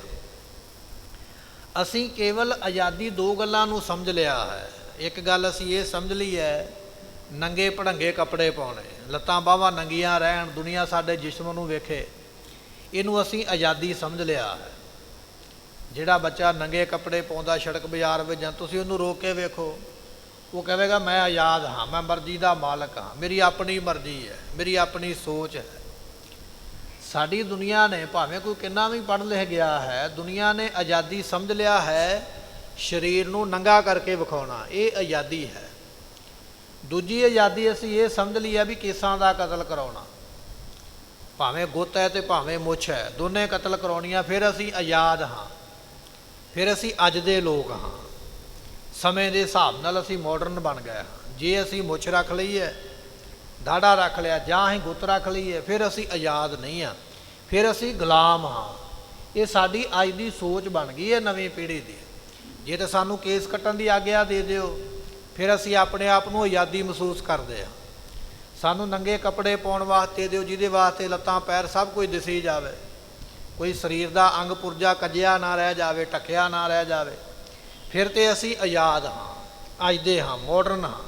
ਪਰ ਜੇ ਸਾਨੂੰ ਕੋਈ ਕਹਿ ਦੇਵੇ ਨਾ ਭਾਈ ਜਿਸਮ ਕੱਪੜਾ ਜਿਸਮ ਢੱਕਣ ਵਾਸਤੇ ਹੁੰਦਾ, ਨੰਗਾ ਕਰਨ ਵਾਸਤੇ ਨਹੀਂ ਹੁੰਦਾ, ਕੇਸ ਰੱਖਣ ਵਾਸਤੇ ਹੁੰਦੇ, ਕਤਲ ਕਰਨ ਵਾਸਤੇ ਨਹੀਂ, ਫਿਰ ਅਸੀਂ ਆਖਿਆ ਜਾਂਦਾ ਹੈ ਵੀ ਜਿਹੜਾ ਬੰਦਾ ਇਹ ਗੱਲ ਕਹਿ ਰਿਹਾ ਹੈ ਇਹ ਸੌੜੀ ਸੋਚ ਦਾ ਮਾਲਕ ਹੈ, ਇਹ ਪਿਛੜੀ ਸੋਚ ਦਾ ਮਾਲਕ ਹੈ, ਇਹਨੂੰ ਪਤਾ ਹੀ ਨਹੀਂ ਵੀ ਅੱਜ ਦੁਨੀਆ ਵਿੱਚ ਕੀ ਚੱਲਦਾ ਪਿਆ ਹੈ। ਦੁਨੀਆ ਵਿੱਚ ਤੇ ਅੱਜ ਬੜਾ ਕੁਝ ਚੱਲਦਾ ਪਿਆ, ਦੁਨੀਆ ਵਿੱਚ ਤੇ ਜ਼ਹਿਰ ਵੀ ਚੱਲਦਾ ਪਿਆ, ਉਹ ਵੀ ਖਾਲਾ ਜਾ ਕੇ। ਜੇ ਆਪਾਂ ਦੁਨੀਆ ਦੀ ਗੱਲ ਕਰੀਏ ਵੀ ਦੁਨੀਆ ਵਿੱਚ ਬੜਾ ਕੁਝ ਚੱਲਦਾ, ਦੁਨੀਆ ਵਿੱਚ ਤੇ ਫਿਰ ਇਹ ਵੀ ਜ਼ਹਿਰ ਵੀ ਤੇ ਚੱਲਦਾ ਹੀ ਪਿਆ ਨਾ। ਦੁਨੀਆ ਵਿੱਚ ਤੇ ਕੋਠੇ ਵੀ ਪਏ ਹੋਏ, ਕੋਠਿਆਂ ਦੇ ਉੱਪਰ ਲੋਕ ਆਪਣਾ ਤਨ ਵੇਚਦੇ ਪਏ, ਫਿਰ ਦੁਨੀਆ ਵਿੱਚ ਤੇ ਉਹ ਵੀ ਚੱਲਦਾ ਪਿਆ। ਹੁਣ ਉਹ ਘਾਟ ਹੈ, ਉਹ ਵੀ ਪੂਰੀ ਕਰਨੀ ਚਾਹੀਦੀ। ਦੁਨੀਆ ਵਿੱਚ ਤੇ ਬਹੁਤ ਕੁਝ ਚੱਲੇਗਾ, ਪਰ ਸਾਨੂੰ ਆਪਣੇ ਸੰਸਕਾਰ ਜਿਹੜੇ ਨੇ ਉਹ ਕਾਇਮ ਰੱਖਣੇ ਪੈਣਗੇ। ਆਜ਼ਾਦੀ ਦਾ ਮਤਲਬ ਇਹ ਨਹੀਂ ਹੈ ਅਸੀਂ ਨੰਗੇ ਹੋ ਜਾਈਏ ਜਾਂ ਕੇਸਾਂ ਨੂੰ ਕਤਲ ਕਰਾ ਦਈਏ। ਆਜ਼ਾਦੀ ਤੋਂ ਭਾਵ ਹੈ ਸਾਡੇ ਵਿਚਾਰ ਜਿਹੜੇ ਨੇ ਉਹ ਖੁੱਲ੍ਹੇ ਹੋਣੇ ਚਾਹੀਦੇ, ਵਿਚਾਰਾਂ ਦੀ ਆਜ਼ਾਦੀ ਹੈ, ਖਾਣ ਪੀਣ ਦੀ ਆਜ਼ਾਦੀ ਹੋ ਸਕਦੀ ਹੈ, ਪਰ ਆਜ਼ਾਦੀ ਦਾ ਮਤਲਬ ਇਹ ਨਹੀਂ ਵੀ ਉਹਦਾ ਗਲਤ ਇਸਤੇਮਾਲ ਕੀਤਾ ਜਾਏ। ਪਰ ਅੱਜ ਜਿੰਨਾ ਨੌਜਵਾਨ ਤਬਕਾ ਹੈ, ਕੋਈ ਬਚਿਆ ਹੈ ਨਹੀਂ, ਤੇ ਸਾਰੇ ਇਸੇ ਨੂੰ ਆਜ਼ਾਦੀ ਸਮਝ ਕੇ ਇਸੇ ਵਿੱਚ ਹੀ ਲੱਗੇ ਹੋਏ। ਇਹ ਤੋਂ ਗਾਂਹ ਕੋਈ ਸੋਚ ਨਾ ਬਦਲੀ ਹੈ, ਨਾ ਹੋ ਸਕਦਾ ਬਦਲੇ। ਰੋਹ ਵਿਚਾਰ ਆਜ਼ਾਦੀ ਦਾ ਮਤਲਬ ਇਹ ਨਹੀਂ ਹੈ ਵੀ ਤੁਸੀਂ ਆਪਣੇ ਆਪ ਨੂੰ ਨੰਗਾ ਕਰੋ ਜਾਂ ਕੇਸਾਂ ਨੂੰ ਕਤਲ ਕਰੋ। ਇਸ ਨੂੰ ਗਲਤ ਪਾਸੇ ਨਹੀਂ ਲੈ ਕੇ ਜਾਣਾ ਹੈ। ਮਹਾਰਾਜ ਨੇ ਕੇਸ ਬਖਸ਼ੇ ਨੇ, ਰੱਖਣੇ ਚਾਹੀਦੇ। ਸਾਧੂ ਸੰਤ ਰਿਸ਼ੀ ਮੁਨੀ ਸੰਤ ਅਵਤਾਰ ਜਿੰਨੇ ਵੀ ਹੋਏ ਸਾਰਿਆਂ ਨੇ ਕੇਸ ਰੱਖੇ ਔਰ ਕੇਸ ਪਾਲੇ। ਔਰ ਕੇਸਾਂ ਨੂੰ ਰੱਖਣ ਵਾਲੇ ਦਾ ਨਿਤਨੇਮ ਵੀ ਸਫਲਾ ਹੈ, ਉਹਦਾ ਅੰਮ੍ਰਿਤ ਵੇਲੇ ਉੱਠ ਕੇ ਬਾਣੀ ਪੜ੍ਹਨਾ ਵੀ ਸਫਲਾ ਹੈ, ਉਹਦਾ ਜਪ ਕੀਤਾ, ਤਪ ਕੀਤਾ, ਦਾਨ ਕੀਤਾ ਵੀ ਉਹਦਾ ਹੀ ਸਫਲਾ ਹੈ। ਪਰ ਜਿੰਨੇ ਕੇਸ ਕਤਲ ਕਰ ਦਿੱਤੇ ਉਹ ਭਾਵੇਂ ਜੋ ਮਰਜ਼ੀ ਕਰੀ ਜਾਵੇ, ਉਹਨੂੰ ਪੂਰਾ ਫਲ ਨਹੀਂ ਪ੍ਰਾਪਤ ਹੁੰਦਾ ਹੈ। ਰੋਹ ਵਿਚਾਰ ਇਹ ਜਪ ਤਪ ਦੀ ਏਡੀ ਵੱਡੀ ਨਿਸ਼ਾਨੀ ਹੈ। ਇਤਿਹਾਸ ਦੇ ਵਿੱਚ ਬਚਨ ਆਉਂਦਾ ਵੀ ਜਲੰਧਰ ਦੇ ਵਿੱਚ ਇੱਕ ਦੈਂਤ ਰਹਿੰਦਾ ਹੈ, ਨਾਮ ਹੈ ਉਹਦਾ ਜਲੰਧਰੀਆ ਦੈਂਤ ਕਰਕੇ ਉਸ ਨੂੰ ਜਾਣਦੇ। ਦੇਵਤੇ ਵੀ ਉਸ ਨੂੰ ਹਰਾ ਨਾ ਸਕੇ, ਸਾਰੇ ਦੇਵਤੇ ਜੰਗ ਕਰਨ, ਉਹਨਾਂ ਨੂੰ ਹਾਰ ਕੇ ਮੁੜ ਜਾਣ। ਪਤਾ ਕਰਿਆ ਵੀ ਇੰਨਾ ਸ਼ਕਤੀਸ਼ਾਲੀ ਕਿਉਂ ਹੈ, ਹਾਰਦਾ ਕਿਉਂ ਨਹੀਂ। ਤੇ ਪਤਾ ਕਰਨ ਤੇ ਪਤਾ ਇਹ ਲੱਗਿਆ ਵੀ ਇਹ ਕੇਸਾਧਾਰੀ ਨੇ ਕੇਸ ਰੱਖੇ ਹੋਏ, ਕੇਸ ਰੱਖ ਕੇ ਇਹਨੇ ਜਪ ਤਪ ਕੀਤੇ ਨੇ। ਇਸ ਕਰਕੇ ਇਹਦੇ ਕੋਲ ਜਪਾਂ ਤਪਾਂ ਦਾ ਫਲ ਹੀ ਇੰਨਾ ਵੀ ਇਹ ਕਿਸੇ ਕੋਲੋਂ ਹਾਰ ਨਹੀਂ ਸਕਦਾ। ਜੋਤਸ਼ੀਆਂ ਨੇ ਮੰਤਰ ਇਹ ਪੜ੍ਹਾਇਆ, ਕਹਿਣ ਲੱਗੇ ਵੀ ਜੇ ਇਸ ਦੈਂਤ ਨੂੰ ਹਰਾਉਣਾ ਚਾਹੁੰਦੇ ਹੋ ਇਹਦੇ ਕੇਸ ਕਤਲ ਕੀਤੇ ਜਾਣ। ਤੇ ਸੁੱਤੇ ਪਏ ਦੇ ਉਹਦੀ ਰਾਣੀ ਨੂੰ ਕਹਿ ਕੇ ਤੇ ਸੁੱਤੇ ਹੋਏ ਉਸ ਦੈਂਤ ਦੇ ਕੇਸ ਕਤਲ ਕੀਤੇ, ਸਿਰ ਦੇ ਕੇਸ ਲਾਏ ਗਏ ਤੇ ਫਿਰ ਜਾ ਕੇ ਉਸ ਨੂੰ ਜੰਗ ਕਰਕੇ ਮਾਰਿਆ ਗਿਆ। ਇਹ ਕੇਸਾਂ ਦੀ ਏਡੀ ਵੱਡੀ ਮਹੱਤਤਾ ਹੈ। ਕੇਸ ਰੱਖ ਕੇ ਜਿਹੜਾ ਤੁਸੀਂ ਨਿਤਨੇਮ ਕਰਦੇ ਹੋ ਨਾ, ਅੰਮ੍ਰਿਤ ਵੇਲੇ ਬਾਣੀ ਪੜ੍ਹਦੇ ਹੋ, ਤੇ ਬਾਣੀ ਤੇ ਉਹੀ ਪੜ੍ਹੇਗਾ ਨਾ ਜਿਹੜਾ ਸਿੰਘ ਹੈ, ਤੇ ਸਿੰਘ ਉਹ ਹੈ ਜਿਹਦੇ ਕੇਸ ਨੇ। ਜੇ ਸਾਡੇ ਕੋਲ ਕੇਸ ਨਹੀਂ, ਭਾਵੇਂ ਅਸੀਂ ਆਪਣੇ ਨਾਮ ਦੇ ਪਿੱਛੇ ਸਿੰਘ ਲਿਖਵਾ ਲਈਏ, ਅਸੀਂ ਸਿੰਘ ਨਹੀਂ ਆ। ਫਿਰ ਸਿੰਘ ਉਹ ਹੈ ਜਿਹਨੇ ਕੇਸ ਰੱਖੇ ਨੇ। ਸਿੰਘ ਨਾਮ ਸ਼ੇਰ ਦਾ। ਹੁਣ ਸ਼ੇਰ ਆਪਣੀਆਂ ਮੁੱਛਾਂ ਤੇ ਨਹੀਂ ਨਾ ਕਟਾਉਂਦਾ, ਨਾ ਆਪਣੀ ਉਹ ਪੂਛ ਕਟਾਉਂਦਾ। ਜੇ ਪੂਛ ਕਟਾ ਦੇਵੇ ਲੰਡਾ ਸ਼ੇਰ ਹੋ ਗਿਆ, ਨਾ ਹੀ ਮੁੱਛਾਂ ਲਵਾਉਂਦਾ।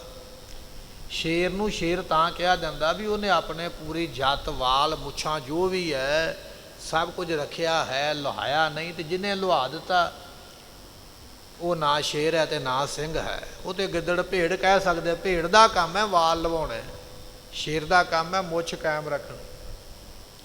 ਇਹ ਹੁਣ ਸਾਡੀ ਮਰਜ਼ੀ ਹੈ ਵੀ ਆਪਾਂ ਸ਼ੇਰ ਬਣਨਾ ਕਿ ਭੇਡ ਬਣਨਾ ਹੈ। ਪਰ ਸਿੰਘ ਨਾਮ ਉਹਦਾ ਹੀ ਹੈ ਜਿਹਨੇ ਕੇਸ ਰੱਖੇ ਨੇ, ਜਿਹਨੇ ਕੇਸ ਵੱਢੇ ਨੇ। ਉਹ ਭਾਵੇਂ ਨਾਂ ਦੇ ਨਾਲ ਲਵਾਈ ਫਿਰੇ ਸਿੰਘ, ਪਰ ਹੈ ਨਹੀਂ। ਤੇ ਕੌਰ ਨਾਮ ਵੀ ਉਹਦਾ ਹੀ ਹੈ ਜਿਹਨੇ ਕੇਸ ਰੱਖੇ ਨੇ, ਜਿਹਨੇ ਕੌਰ ਨਾਮ ਦੇ ਨਾਲ ਕੌਰ ਲਿਖਵਾ ਲਿਆ। ਕੌਰ ਤੋਂ ਭਾਵ ਕੀ ਹੈ? ਗੁਰੂ ਗੋਬਿੰਦ ਸਿੰਘ ਮਹਾਰਾਜ ਦੀ ਪੁੱਤਰੀ। ਤੇ ਗੁਰੂ ਗੋਬਿੰਦ ਸਿੰਘ ਦੀ ਪੁੱਤਰੀ ਤੇ ਫਿਰ ਉਹੀ ਹੋ ਸਕਦੀ ਹੈ ਜਿਹਨੇ ਕੇਸ ਰੱਖੇ ਨੇ। ਜਿਹਨੇ ਪੁੰਨੀ ਕੀਤੀ ਹੈ ਉਹ ਨਾਂ ਭਾਵੇਂ ਕੌਰ ਲਿਖਵਾ ਲਵੇ, ਪਰ ਹੈ ਨਹੀਂ। ਅੱਜ ਕੱਲ੍ਹ ਦਾ ਸਮਾਂ ਬੜਾ ਮਾੜਾ ਹੈ। ਕੁਝ ਲੋਕ ਸਿਰ 'ਤੇ ਦਸਤਾਰ ਵੀ ਬੰਨ੍ਹ ਲੈਂਦੇ, ਖਾਸ ਕਰਕੇ ਬੀਬੀਆਂ ਸਿਰ 'ਤੇ ਦਸਤਾਰ ਵੀ ਬੰਨ੍ਹ ਲੈਂਦੀਆਂ ਔਰ ਆਈਬਰੋ ਵਗੈਰਾ ਵੀ ਨਾਲ ਹੀ ਬਣਾ ਲੈਂਦੀਆਂ। ਐਂ ਤਿੱਖੇ ਕੀਤੇ ਹੁੰਦੇ ਕਲਮ ਦੇ ਵਾਂ। ਉਹ ਦਸਤਾਰ ਬੰਨ੍ਹਣ ਦਾ ਲਾਭ ਕੋਈ ਨਹੀਂ ਹੈ ਜੇ ਕੇਸ ਕਤਲ ਕੀਤੇ। ਸਟੇਜਾਂ 'ਤੇ ਗਾਉਣ ਵਾਲੇ ਢਾਡੀ, ਬੀਬੀਆਂ ਦੇ ਢਾਡੀ ਜਥੇ, ਬੀਬੀਆਂ ਦੇ ਰਾਗੀ ਜਥੇ, ਜਦੋਂ ਕਿਤੇ ਕੀਰਤਨ ਕਰਨ ਆਉਣਗੇ ਵੇਖਿਓ, ਕੋਈ ਬੀਬੀ ਹੈ ਕੀਰਤਨ ਕਰਨ ਵਾਲੀ ਜਾਂ ਢਾਡੀ ਵਾਰਾਂ ਗਾਉਣ ਸੁਣਾਉਣ ਵਾਲੀ ਜਿਹਦੇ ਕੇਸ ਸਾਬਤ ਹੋਣਗੇ। ਨਹੀਂ ਤੇ ਭਰਵੱਟਾ ਹੈ, ਭਰਵੱਟੇ ਦੇ ਵਾਲਾਂ ਦੇ ਉੱਪਰ ਉਸ ਤਰ੍ਹਾਂ ਉਹਨਾਂ ਦੇ ਵੀ ਚੱਲਿਆ ਹੀ ਹੁੰਦਾ ਹੈ। ਇਹ ਮਨਮਤ ਹੈ। ਉਹਨੂੰ ਕੌਰ ਨਹੀਂ ਕਿਹਾ ਜਾਵੇਗਾ, ਉਹਨੂੰ ਗੁਰੂ ਗੋਬਿੰਦ ਸਿੰਘ ਦੀ ਪੁੱਤਰੀ ਨਹੀਂ ਕਿਹਾ ਜਾਵੇਗਾ ਜਿਹਨੇ ਸਰੀਰ ਦੇ ਕਿਸੇ ਵੀ ਹਿੱਸੇ ਤੋਂ ਵਾਲ ਲਵਾਏ ਨੇ, ਭਾਵੇਂ ਉਹ ਅੱਖਾਂ ਦੇ ਵਾਲ ਨੇ, ਭਾਵੇਂ ਉਹ ਸਿਰ ਦੇ ਵਾਲ ਨੇ। ਪਰ ਇਹ ਸਭ ਕੁਝ ਹੁੰਦਾ ਹੈ। ਤੁਸੀਂ ਵੇਖੋਗੇ ਨਾ ਬੀਬੀਆਂ ਨੂੰ ਜਿਨ੍ਹਾਂ ਨੇ ਸਿਰ 'ਤੇ ਦਸਤਾਰਾਂ ਬੱਧੀਆਂ, ਤੇ ਉਹਨਾਂ ਨੂੰ ਇਹ ਸਭ ਕੁਝ ਉਹਨਾਂ ਵੀ ਕੀਤਾ ਹੋਇਆ ਹੈ। ਉਹ ਲਾਭ ਕੋਈ ਨਹੀਂ ਹੈ ਦਸਤਾਰ ਬੰਨ੍ਹਣ ਦਾ, ਘਾਟਾ ਹੀ ਹੈ। ਕਿਉਂਕਿ ਗੁਰੂ ਗੋਬਿੰਦ ਸਿੰਘ ਦੀ ਪਛਾਣ ਬਣਾ ਕੇ ਅਸੀਂ ਦੁਨੀਆ ਨੂੰ ਕੀ ਵਿਖਾਇਆ ਹੈ। ਰੋਹ ਵਿਚਾਰ ਇਹ ਹੈ, ਕੌਰ ਉਹ ਹੈ ਜਿਹਨੇ ਸਰੀਰ ਦਾ ਕੋਈ ਵੀ ਵਾਲ ਨਹੀਂ ਲਾਇਆ ਕਿਸੇ ਵੀ ਅੰਗ ਤੋਂ। ਸਿੰਘ ਉਹ ਹੈ ਜਿਹਨੇ ਕਿਤਿਓਂ ਵੀ ਕੇਸ ਕਤਲ ਨਹੀਂ ਕਰਾਏ, ਭਾਵੇਂ ਸਿਰ ਦੇ ਨੇ ਭਾਵੇਂ ਦਾੜੇ ਦੇ। ਉਹਨੂੰ ਸਿੰਘ ਕਿਹਾ ਜਾਂਦਾ, ਉਹਨੂੰ ਕੌਰ ਕਿਹਾ ਜਾਂਦਾ। ਜਿਹਨੇ ਲਾ ਲਏ ਨੇ ਉਹ ਭਾਵੇਂ ਸਿਰ 'ਤੇ ਪੱਗ ਬੰਨ੍ਹ ਲਵੇ, ਭਾਵੇਂ ਦਮਾਲਾ ਬੰਨ੍ਹ ਲਵੇ, ਤੇ ਭਾਵੇਂ ਜੋ ਮਰਜ਼ੀ ਬੰਨ੍ਹ ਲਵੇ, ਉਹ ਗੁਰੂ ਦਾ ਸਿੱਖ ਨਹੀਂ ਹੈ। ਭਾਵੇਂ ਉਹ ਢਾਡੀ ਵਾਰਾਂ ਗਾਉਂਦਾ ਹੈ, ਭਾਵੇਂ ਉਹ ਕੀਰਤਨ ਗਾ ਕੇ ਸੁਣਾਉਂਦਾ ਹੈ, ਭਾਵੇਂ ਉਹ ਕੁਝ ਵੀ ਕਰਦਾ ਹੈ, ਉਸ ਨੂੰ ਸਿੰਘ ਨਹੀਂ ਕਿਹਾ ਜਾਏਗਾ। ਔਰ ਇਹ ਸਾਡੇ ਵਿੱਚ ਬੜੀ ਵੱਡੀ ਘਾਟ ਹੈ ਸਟੇਜਾਂ ਦੇ ਉੱਪਰ, ਵੀ ਜਿਹੜਾ ਬੰਦਾ ਇਸ ਤਰ੍ਹਾਂ ਦਾ ਉਹਦਾ ਉਹਨੂੰ ਬੋਲਣ ਨਹੀਂ ਦੇਣਾ ਚਾਹੀਦਾ, ਰੋਕਣਾ ਚਾਹੀਦਾ ਵੀ ਤੂੰ ਪਹਿਲਾਂ ਆਪ ਉਹ ਬਣ ਜੋ ਸੁਣਾਉਣ ਲੱਗਾ ਹੈ, ਪਹਿਲਾਂ ਆਪ ਕੇਸਾਂ ਦੀ ਪਾਲਣਾ ਕਰ, ਫਿਰ ਤੇਰੇ ਕੋਲੋਂ ਕੀਰਤਨ ਸੁਣਾਂਗੇ, ਫਿਰ ਕਥਾ ਸੁਣਾਂਗੇ, ਫਿਰ ਤੇਰੇ ਕੋਲੋਂ ਢਾਡੀ ਵਾਰਾਂ ਸੁਣਾਂਗੇ। ਜੇ ਤੂੰ ਆਪ ਹੀ ਫੈਸ਼ਨ ਦਾ ਪਟਿਆ ਤਾਂ ਫਿਰ ਤੇਰੇ ਕੋਲੋਂ ਕੀ ਸੁਣਨਾ ਹੈ। ਜੇ ਅਸੀਂ ਰੋਕ ਲਾਵਾਂਗੇ ਆਪਣੇ ਆਪ ਸੁਧਰ ਜਾਏਗਾ, ਪਰ ਲਾਵੇ ਕੌਣ। ਸੋ ਬਚਨ ਇਹ ਹੈ ਕਿ ਇਹ ਜਿਹੜੇ ਦਾੜਾ ਸਾਨੂੰ ਦਿੱਤਾ ਹੈ, ਬੀਬੀਆਂ ਨੂੰ ਸਿਰ ਦੇ ਕੇਸ ਦਿੱਤੇ ਮਹਾਰਾਜ ਨੇ, ਇਹ ਕੇਸ ਰੱਖ ਕੇ ਤੁਸੀਂ ਸਵੇਰੇ ਅੰਮ੍ਰਿਤ ਵੇਲੇ ਉੱਠ ਕੇ ਵਾਹਿਗੁਰੂ ਮੰਤਰ ਦਾ ਜਾਪ ਕਰੋਗੇ, ਉੱਠ ਕੇ ਨਿਤਨੇਮ ਕਰੋਗੇ, ਮੱਥਾ ਟੇਕੋਗੇ, ਬਾਣੀ ਪੜ੍ਹੋਗੇ, ਤੁਹਾਡਾ ਸਭ ਕੁਝ ਸਫਲਾ ਹੋਵੇਗਾ, ਤੁਹਾਨੂੰ ਫਲ ਪੂਰਾ ਮਿਲੇਗਾ। ਪਰ ਜੇ ਤੁਸੀਂ ਕੇਸਾਂ ਨੂੰ ਕਤਲ ਕਰਵਾ ਕੇ ਸਭ ਕੁਝ ਕਰੋਗੇ, ਫਿਰ ਉਹ ਫਲ ਨਹੀਂ ਮਿਲੇਗਾ ਜਿਹੜਾ ਮਿਲਣਾ ਚਾਹੀਦਾ ਹੈ। ਇਸ ਕਰਕੇ ਕੇਸਾਂ ਦੀ ਮਹੱਤਤਾ ਹੈ। ਇਹ ਬੀਬੀ ਕਹਿੰਦੀ ਹੈ, ਕਹਿਣ ਲੱਗੀ ਵੀ ਮਹਾਰਾਜ ਨੇ ਕੇਸ ਰੱਖੇ ਨੇ ਨਾ, ਉਹਦਾ ਜਾਪ ਤਾਪ ਯੋਗ ਸਭ ਕੁਝ ਸਫਲਾ ਹੁੰਦਾ ਹੈ। ਮਰਦ ਕਚਹਿਰੀ ਦਰ ਦਰਗਾਹੇ। ਤੇ ਕਹਿਣ ਲੱਗੇ ਵੀ ਜੋ ਰੱਬ ਦੀ ਕਚਹਿਰੀ ਹੈ ਨਾ, ਉਸ ਕਚਹਿਰੀ ਦੇ ਵਿੱਚ, ਇਸ ਲੋਕ ਦੀ ਕਚਹਿਰੀ ਦਰਗਾਹ ਦੇ ਵਿੱਚ ਧੰਨ ਉਹ ਮਰਦ ਹਨ ਜਿਨ੍ਹਾਂ ਦੀ ਦਾੜੀ ਹੈ ਉਹ ਸ਼ੋਭਾ ਵਾਲੇ ਹੋ ਕੇ ਕਬੂਲ ਪੈਂਦੇ। ਇਸ ਦੁਨੀਆ ਦੇ ਵਿੱਚ ਉਹ ਮਰਦ ਸ਼ੋਭਾ ਵਾਲੇ ਨੇ ਜਿਨ੍ਹਾਂ ਨੇ ਆਪਣੇ ਕੇਸਾਂ ਨੂੰ ਰੱਖਿਆ ਹੋਇਆ ਹੈ। ਸ਼ਮਸ ਕਬੂਲ ਪਰ ਹਿੰਦੁਤ ਜਾਹੇ। ਕਿਉਂਕਿ ਇਹ ਜਿਹੜਾ ਦਾੜਾ ਹੈ ਨਾ, ਇਹਦੇ ਨਾਲ ਸ਼ੋਭਾ ਵੱਧਦੀ ਹੈ, ਘਟਦੀ ਕੋਈ ਨਹੀਂ। ਹੁਣ ਗੁਰਮੁਖੋ ਮੋਰ ਹੈ ਨਾ, ਤੇ ਮੋਰਨੀ ਹੈ, ਮੋਰਨੀ ਨੂੰ ਖੰਭ ਨਹੀਂ ਹੁੰਦੇ, ਪਰ ਮੋਰ ਨੂੰ ਹੀ ਹੁੰਦੇ ਨੇ। ਲੋਕ ਮੋਰ ਨੂੰ ਪੈਲ ਪਾਉਂਦਿਆਂ ਵੇਖਦੇ, ਮੋਰਨੀ ਨੂੰ ਕੋਈ ਨਹੀਂ ਵੇਖਦਾ। ਹੁਣ ਦੋਨਾਂ ਦਾ ਜਨਮ ਇੱਕੋ ਹੀ ਹੈ, ਪਰ ਮੋਰ ਦੀ ਸ਼ੋਭਾ ਕਾਹਦੇ ਨਾਲ ਹੈ? ਖੰਭਾਂ ਦੇ ਨਾਲ ਹੈ। ਸੋਹਣੇ ਖੰਭ ਨੇ, ਚਮਕੀਲੇ, ਪੈਲ ਪਾਉਂਦਾ ਜਾਂ ਉਹਦਾ ਲੰਮਾ ਪੂੰਝਾ ਤੇ ਉਹ ਸੋਹਣਾ ਲੱਗਦਾ ਹੈ। ਜੇ ਉਹਨੂੰ ਮੋਰ ਦੇ ਸਾਰੇ ਖੰਭ ਹੀ ਆਪਾਂ ਪੱਟ ਦਈਏ ਤੇ ਮੋਰ ਦੀ ਟੌਰ ਕੋਈ ਨਹੀਂ ਰਹਿ ਜਾਣੀ ਹੈ। ਇਸੇ ਤਰ੍ਹਾਂ ਗੁਰਮੁਖੋ ਸ਼ੇਰ ਹੈ ਤੇ ਸ਼ੇਰਣੀ ਹੈ। ਸ਼ੇਰਣੀ ਜਿਹੜੀ ਹੈ ਉਹਦਾ ਸਿੱਧਾ ਸਰੀਰ ਹੈ, ਕੋਈ ਸਿਰ 'ਤੇ ਉਹਦੇ ਬਾਲ ਨਹੀਂ, ਪਰ ਜਿਹੜਾ ਸ਼ੇਰ ਹੁੰਦਾ ਉਹਦੇ ਸਿਰ 'ਤੇ ਆਸੇ ਪਾਸੇ ਗਰਦਨ ਦੇ ਬੜੀ ਵੱਡੀ ਜੱਤ ਹੁੰਦੀ ਹੈ, ਤੇ ਸ਼ੇਰ ਦਾ ਪ੍ਰਭਾਵ ਹੀ ਉਹਦੇ ਨਾਲ ਹੈ, ਰੋਹ ਵੀ ਉਹਦੇ ਨਾਲ ਹੈ, ਟੌਰ ਹੀ ਉਹਦੇ ਨਾਲ। ਜੇ ਆਪਾਂ ਸ਼ੇਰ ਦੇ ਉਸਤਰਾ ਲਾ ਕੇ ਉਹਨੂੰ ਮੁੰਨ ਦਈਏ, ਗੰਜਾ ਕਰ ਦਈਏ, ਤੇ ਉਹ ਸ਼ੇਰ ਨਿਕੰਮਾ ਬੱਕਰੀ ਲੱਗੇਗਾ, ਸ਼ੇਰ ਨਹੀਂ ਉਹ ਲੱਗੇਗਾ। ਸ਼ੇਰ ਦੀ ਟੌਰ ਜਿਹੜੀ ਉਹ ਜੱਤ ਦੇ ਨਾਲ ਹੀ ਹੈ, ਜੱਤ ਉਹਦੇ ਕੇਸ ਨੇ। ਮੋਰ ਦੀ ਟੌਰ ਜਿਹੜੀ ਹੈ ਉਹ ਖੰਭਾਂ ਦੇ ਨਾਲ ਹੀ, ਖੰਭਾਂ ਬਿਨਾਂ ਮੋਰ ਕਾਹਦਾ। ਮਰਦ ਦੀ ਜਿਹੜੀ ਟੌਰ ਹੈ ਉਹ ਦਾੜੇ ਦੇ ਨਾਲ ਹੈ, ਕੇਸਾਂ ਦੇ ਨਾਲ ਹੈ। ਤੇ ਜਿਹਨੇ ਆਪਣੇ ਕੇਸ ਹੀ ਕਤਲ ਕਰਾ ਦਿੱਤੇ, ਉਹਦਾ ਤੇ ਟੌਰ ਹੀ ਖਤਮ ਹੋ ਗਿਆ। ਉਹਨੂੰ ਫਿਰ ਜਿੰਨਾ ਮਰਜ਼ੀ ਜੋ ਮਰਜ਼ੀ ਲਾਈ ਜਾਵੇ, ਕੋਈ ਟੌਰ ਨਹੀਂ ਹੈ, ਲੰਡਾ ਜਿਹਾ ਹੀ ਲੱਗਦਾ ਬੰਦਾ। ਮੋਰ ਦੇ ਖੰਭ ਪੱਟ ਦਿਓ, ਉਹਦੀ ਕੋਈ ਟੌਰ ਨਹੀਂ ਰਹੇਗੀ। ਦਾੜੀ ਕਟਾ ਦਿਓ ਤਾਂ ਕੋਈ ਨਹੀਂ ਟੌਰ ਰਹਿੰਦੀ ਹੈ। ਇਹ ਸ਼ੋਭਾ ਜਿਹੜੀ ਹੈ ਨਾ ਦਾੜੇ ਕਰਕੇ ਹੈ, ਤਾਂ ਮਹਾਰਾਜ ਨੇ ਬਖਸ਼ਿਆ ਹੈ। ਮਰਦ ਬਿਨਾ ਸਮਸ਼ ਦਸਤਾਰ। ਜਿਹੜਾ ਬੰਦਾ ਦਾੜੇ ਤੋਂ ਬਿਨਾ ਹੈ ਤੇ ਦਸਤਾਰ ਤੋਂ ਬਿਨਾ ਹੈ, ਜਿਹੜਾ ਸਿਰ ਤੇ ਦਸਤਾਰ ਨਹੀਂ ਬੰਨ੍ਹਦਾ, ਦਸਤਾਰ ਤੇ ਫਿਰ ਮੋਨਾ ਨਹੀਂ ਨਾ ਬੰਨੇਗਾ। ਜਿਹਨੇ ਕੇਸ ਰੱਖੇ ਹੁਣ ਤੇ ਬੰਨ੍ਹਣੀ ਪੈਗੀ। ਦਸਤਾਰ ਦਾ ਰੂਪ ਕੋਈ ਵੀ ਹੋ ਸਕਦਾ, ਭਾਵੇਂ ਪੱਗ ਬੰਨ੍ਹ ਲਵੇ, ਦਮਾਲਾ ਬੰਨ੍ਹ ਲਵੇ, ਗੋਲ ਬੰਨ੍ਹ ਲਵੇ, ਪਰ ਜਿਹਨੇ ਕੇਸ ਰੱਖੇ ਗਏ ਬੰਨੇਗਾ ਉਹ। ਜਿਹਨੇ ਨਹੀਂ ਰੱਖੇ ਉਹ ਨਹੀਂ ਬੰਨੇਗਾ। ਉਹ ਆਖੇਗਾ ਮੇਰਾ ਸਿਰ ਪੀੜ ਹੁੰਦਾ, ਮੈਂ ਨਹੀਂ ਬੰਨ੍ਹ ਸਕਦਾ। ਇਹ ਬਹਾਨਾ ਹੈ ਸਾਡੇ ਕੋਲ ਵੀ ਮੈਂ ਜੇ ਸਿਰ 'ਤੇ ਕੱਪੜਾ ਬੰਨਾਂ ਤੇ ਸਿਰ ਪੀੜ ਹੁੰਦਾ, ਜੇ ਮੈਂ ਕੇਸ ਰੱਖਾਂ ਮੇਰੇ ਸਿਰ ਦਰਦ ਹੁੰਦਾ। ਤੇ ਕੁਝ ਲੋਕ ਦਾੜੀ ਵੀ ਤਾਂ ਨਹੀਂ ਰੱਖਦੇ, ਸਾਡੇ ਖੁਰਕ ਹੋਣ ਲੱਗ ਪੈਂਦੀ ਹੈ, ਜਾਂ ਮੈਂ ਕਿਸ ਤਰ੍ਹਾਂ ਦਾ ਲੱਗਦਾ। ਇਹ ਸਾਰੇ ਬਹਾਨੇ ਨੇ। ਪਰਮਾਤਮਾ ਨੇ ਜਿਹੜੀ ਚੀਜ਼ ਜਿੱਥੇ ਲਾਈ ਹੈ, ਜਿਹਦੇ ਵਾਸਤੇ ਲਾਈ ਹੈ, ਉਹਦਾ ਇੱਕ ਕਾਰਨ ਹੈ। ਤੇ ਜੇ ਅਸੀਂ ਉਹਨੂੰ ਕਟਾਉਣ ਵਾਸਤੇ ਬਹਾਨਾ ਹੀ ਲੱਭਦੇ ਫਿਰੀਏ ਤੇ ਫਿਰ ਬਹਾਨਾ ਤੇ ਬਹਾਨਾ ਹੀ ਹੈ ਨਾ। ਹੁਣ ਜੇ ਆਪਾਂ ਆਖੀਏ ਮੇਰੇ ਖੁਰਕ ਹੁੰਦੀ ਹੈ, ਮੈਂ ਦਾੜੀ ਕਟਾ ਦਿੱਤੀ ਹੈ, ਤੇਰੀਆਂ ਅੱਖਾਂ ਵਿੱਚ ਤੇ ਗਿੱਡ ਵੀ ਆਉਂਦੀ, ਅੱਖ ਵੀ ਕੱਢ ਕੇ ਬਾਹਰ ਰੱਖ ਦੇ ਵੀ ਇਹਦੇ ਵਿੱਚ ਤੇ ਗਿੱਡ ਆਉਂਦੀ ਹੈ, ਮੈਂ ਅੱਖ ਕਿਉਂ ਰੱਖਣੀ ਹੈ? ਆ ਕਿਉਂ ਨਹੀਂ ਕੱਢਦਾ ਪਿਆ? ਰੱਬ ਨੇ ਤੈਨੂੰ ਨੱਕ ਲਾਇਆ ਹੈ, ਨੱਕ ਦੇ ਵਿੱਚ ਰੇਸ਼ਾ ਆਉਂਦਾ, ਬਲਗਮ ਆਉਂਦੀ ਹੈ, ਨੱਕ ਵੀ ਲਾ ਕੇ ਵੱਢ ਕੇ ਪਰੇ ਰੱਖ ਦੇ ਵੀ ਇਹਦੇ ਵਿੱਚ ਤੇ ਬਹੁਤ ਗੰਦਮੰਦ ਭਰਿਆ ਜਾਂਦਾ ਹੈ। ਇਹ ਤੇ ਬਹਾਨਾ ਹੈ। ਸਰੀਰ ਦੇ ਅੰਗਾਂ ਬਿਨਾਂ ਸਰਦਾ ਨਹੀਂ, ਕੇਸ ਬਿਨਾਂ ਅਸੀਂ ਸਾਰ ਲੈਂਦੇ ਹਾਂ, ਬਸ ਗੱਲ ਇੰਨੀ ਹੈ। ਪਰ ਜਿਹੜਾ ਮਰਦ ਹੈ ਉਹ ਦਸਤਾਰ ਦੇ ਨਾਲ ਤੇ ਦਾੜੇ ਦੇ ਨਾਲ ਹੀ ਸ਼ੋਭਾ ਪਾਉਂਦਾ ਹੈ।